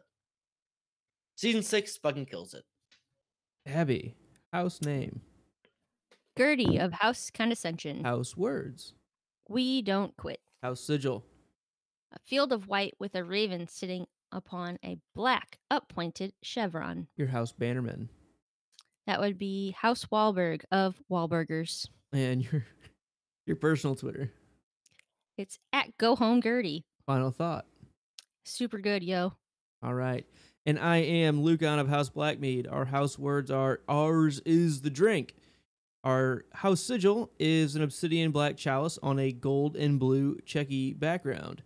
Our bannermen are House Karen of Night Song, and you can find me on my personal Twitter at Luca Ferocious. Final thought, season 6 been pretty good. Been pretty good. And become a patron to get access to our epilogue episodes and t-shirts, mugs, and glassware in our seasonal merchandise clubs. Learn more at patreon.com/stayimaginary. For all of the ways you can help keep our beer bank full, check out thepodcastthat.com/support us. And there's a lot of fun things doing on there. barring any scheduling mishaps, you can join us next week where we will have another wonderful special guest, as we have consistently lately, Gray Area for Season 6, Episode 5, The Door. Follow us on Twitter at No One Drinks. Send us a digital raven to noonedrink@gmail.com. Subscribe, like, rate, and leave comments on iTunes and or YouTube. And until next time, As always, I still don't know, so I'll just drink. As always, don't turn your back on the wolf pack, even if you're Gumby. As always, winter is coming, and so am I. and as always, just stay imaginary, why don't you? And happy Christmas. And thanks for stopping by. And Merry New Year's. and stay classy. But mainly, thanks for coming by. How do you know this? That's what I do. I drink, and I know and things. stay classy. Stay safe and good. So, Luke, I do have an idea. I know it's late for us, and I know it's really late for Abby. But we do have a couple new people in the chat and everything, just for a chat funyon. Anything you want to ask us or Abby, chat-wise, our thoughts, our critiques, Abby being a new watcher, me being a casual, not deep delver, Stripping diver. Gumby. Gumby's gone. I cannot believe you've been in Gumby the whole time. I Lynette. cannot believe you did. You Commitment. can't break character. The I commitment. did. The First commit- 3 I thought he was was having a on heat stroke for a while. So, your thoughts, Luke? Are you okay with that? Like, Uh, let's do an extra couple minutes. We'll do 5 or 6 minutes, and then we'll wrap it up. So yeah, chat, throw us some just general AMA questions, and we'll hang out for a few minutes. So, I am- Bubba, I think Abby, Glenn I don't know might if you're be on the going to chat. bed. I am not on the Okay, chat, I'll- so I'll- if I'll read you the don't- question to you. All right. Bubba Husky is asking, will Abby read the books once the show's over? I have read Game of Thrones and Clash of Kings. yes, okay, so I'm in that Clash- right Clash now of Clans. and She's been playing Clash of Clans on mobile for like 3 years. So What? No, I don't know. So I just got out of there. Actually, the biggest thing from that book right now that I just listened to today was and all I can think of him is the Captain America jester fool guy from like season 2. I can't think of his name. He had the Captain America shield. Dantos. Dantos. So I feel like in the books right now, I'm getting a little bit more of him than I ever really saw in the show. Like I saw him Gotcha. save Where or you her- at? Like, where you at in the book on? right there. Oh, so right now he just sent her a letter to meet in the Godswood In at King's okay, at gotcha. King's Landing. It's not like that's just where the necklace got handed off. It seems like Yeah. he's No, putting gotcha. himself in the story more or helping her more than we actually saw in the show. So He's that's not, right he's where I not am in the just book. a There. pawn. It seems like Mhm. he has more volition on his own character in the Yes. books. I'll agree Yep. with that. Yep. Second question that I'm seeing here is from Cardinal Doomsday Q&A. What do you folks think of Fire and Blood? Can I Who- answer this Who, first? who wants to take this one? I'll take it. I'm not going to read it, or I haven't read it and probably won't because it's more history based. Which Okay, wrong I'm not answer. into. Can Glenn. I answer? Sorry about you. Just teasing. I No, like no, the thing I like about it is at least in the Audible that I've been Have you been going through it? a little bit. I'm not too far in, but maybe like 20 chapters in or something like that. But every chapter is like under 10 minutes, and that's something like Okay. the regular books, or I can some of the other respect that. books. There was you'd be reading, it'd be like an hour It's and a 45 half, minutes, right? yeah. For just 45 for to a an hour. chapter, and like for me, I just kind of lose interest, no matter what, if it's interesting or not. I just lose interest after a while, and then Yeah. I'll just kind of zone out and then be like, wait a second, what in the hell am I listening to? Mm-hmm. And then like you have to like kind of rewind and then go back and like, oh, I remember hearing this. Sure. It's just so weird. And that's fair because I'm one that I audiobook when I'm going to bed. Like I'm falling asleep and I'm listening to it. I want to listen to like a chapter or two, and so you might have just sold me on it, Glenn. Not gonna lie, telling me that where it's like I can get to like 2 or 3 chapters while I'm laying in bed, and I will say later on they get a little bit longer, but they're still compared to the novels a little bit more quick hit on how they're paced. And if I've it's said this history related, I will read it.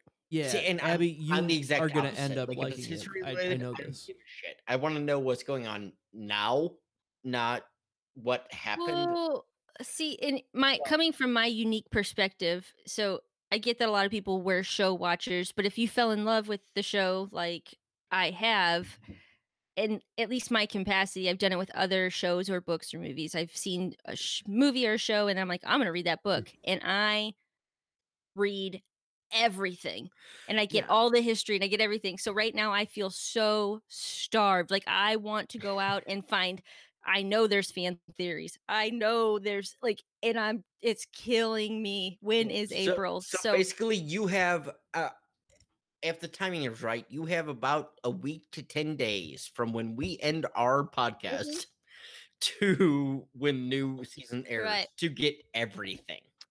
Yep. So yeah, she's gonna come. Luke, you know she's gonna come in fucking better than all of us because it's gonna be. I know. I'm just saying, but yeah, it's one of those like the history stuff. Like I just am more to the here and now, and the Targaryens are the ones I care the least about. But I know really wonder about Bran the Builder. And that's not that he's even in whatever book you're talking about. Because again, anything, I don't search anything. I want a, Winter is Coming fucking chronologically book written. That's the one I want. I also want the face. Targaryens. I want the face like their the High Sparrow's history. Well, like what is the faceless men? Like what is their creed? What is definitely like you you want each individual religion's like set standards of like who do we pray to? What do we believe? Where's our belief system? I would love that, and I really want to know what reincarnation, where it sets in here. That's there's a lot of things to unpack there for sure. Exactly. But I feel like that's very religion-y, like just within the realm of.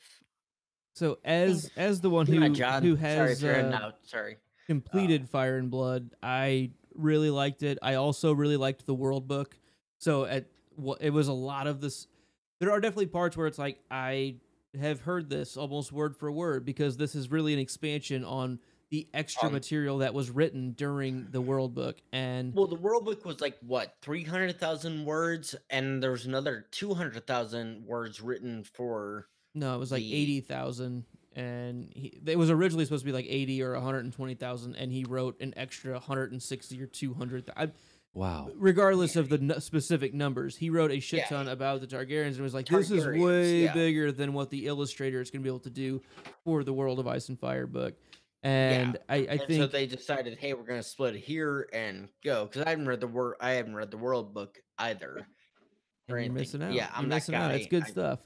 It's written by the same maester, Gildan. I like that. And you can definitely tell that it's a character that's writing it. It's still in the same kind of idea, but it's just one person who has his own biased take on things. It's not just here are all the answers.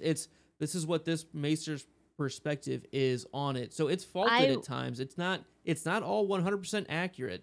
You have to take things with a grain of salt at certain times, and that he pulls from certain different narrators like Mushroom, who was a court jester midget and has a lot of similarities here and there to Tyrion. What Tyrion would have been if he didn't grow up as one of the richest people in the entire country, and it's a lot like where he was involved. Sorry, I didn't get to say this line in there. He's like, I was richer than all of you. Mm-hmm.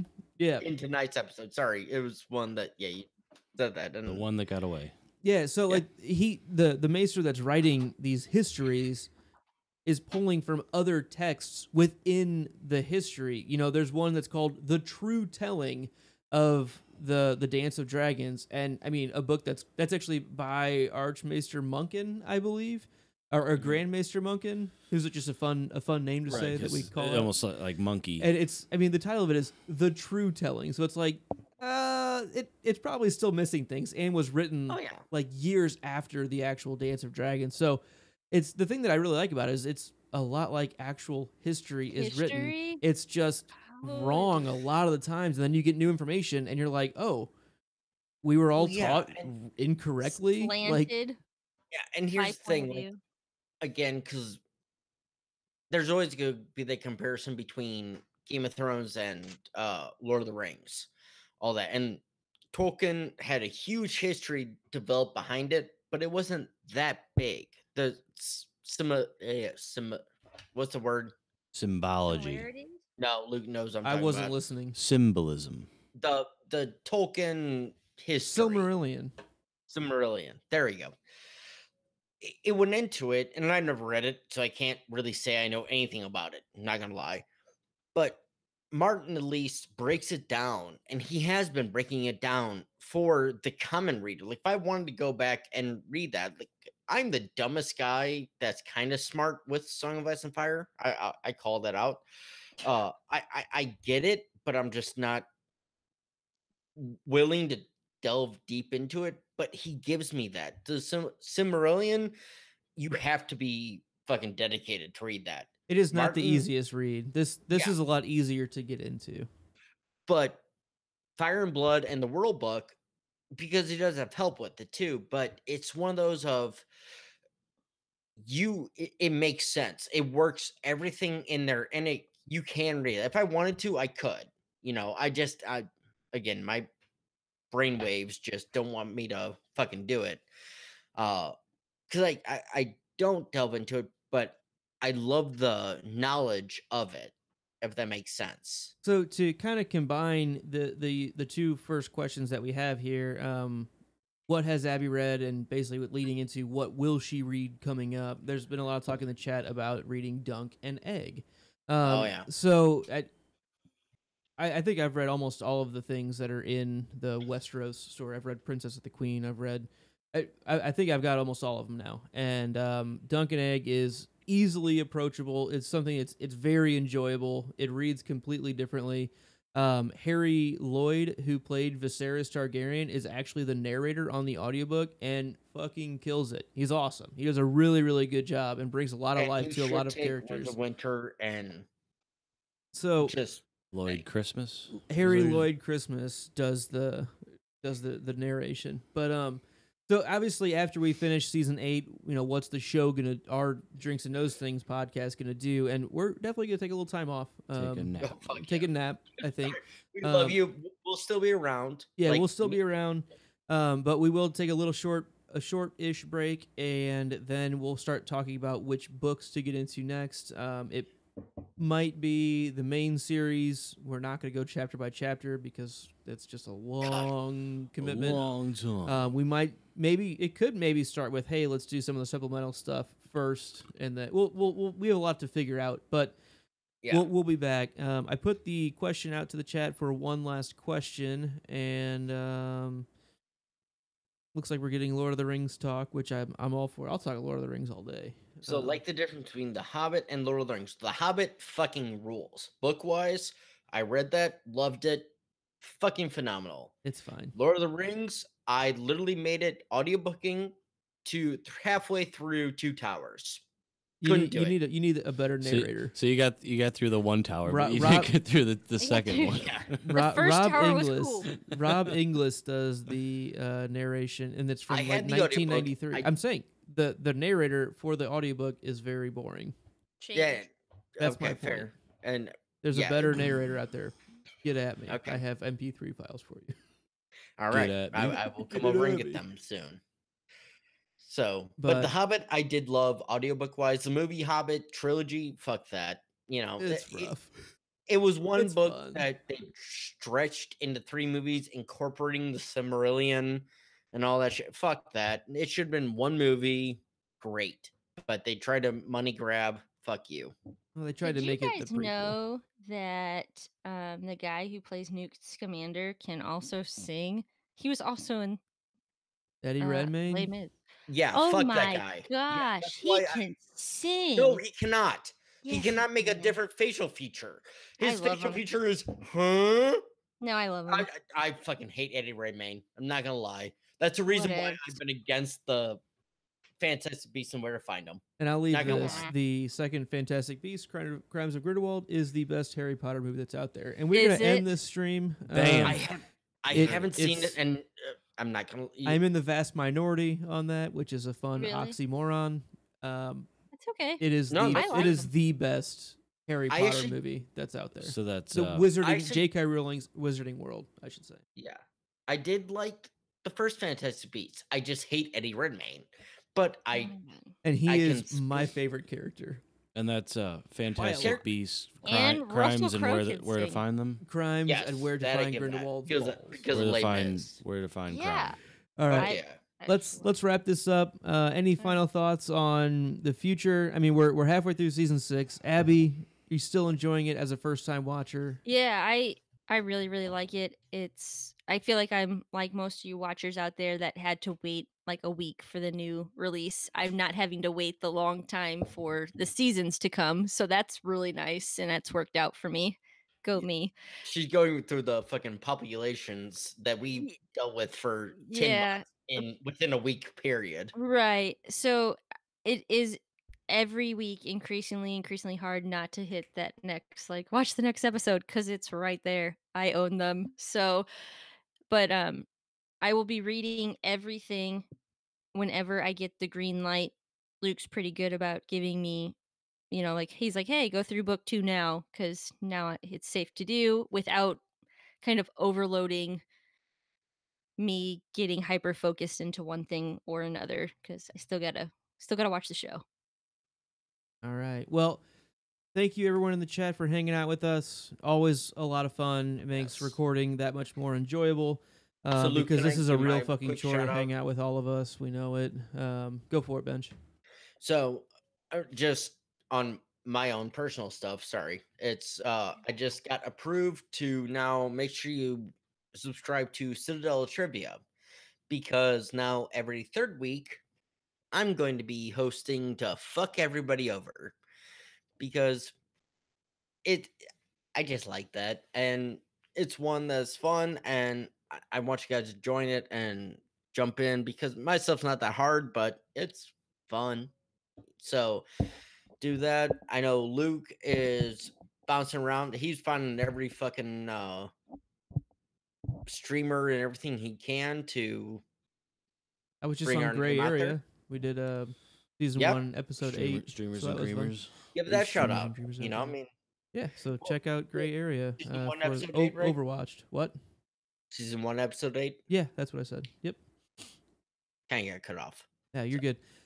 Yeah, we got a lot of fun things going on. Check us out on Twitter at No and Drink, where we try to post as much of that as we can. And we're gonna get out of here. Thank you guys Yep. all. Thank you. Goodbye. Bye-bye.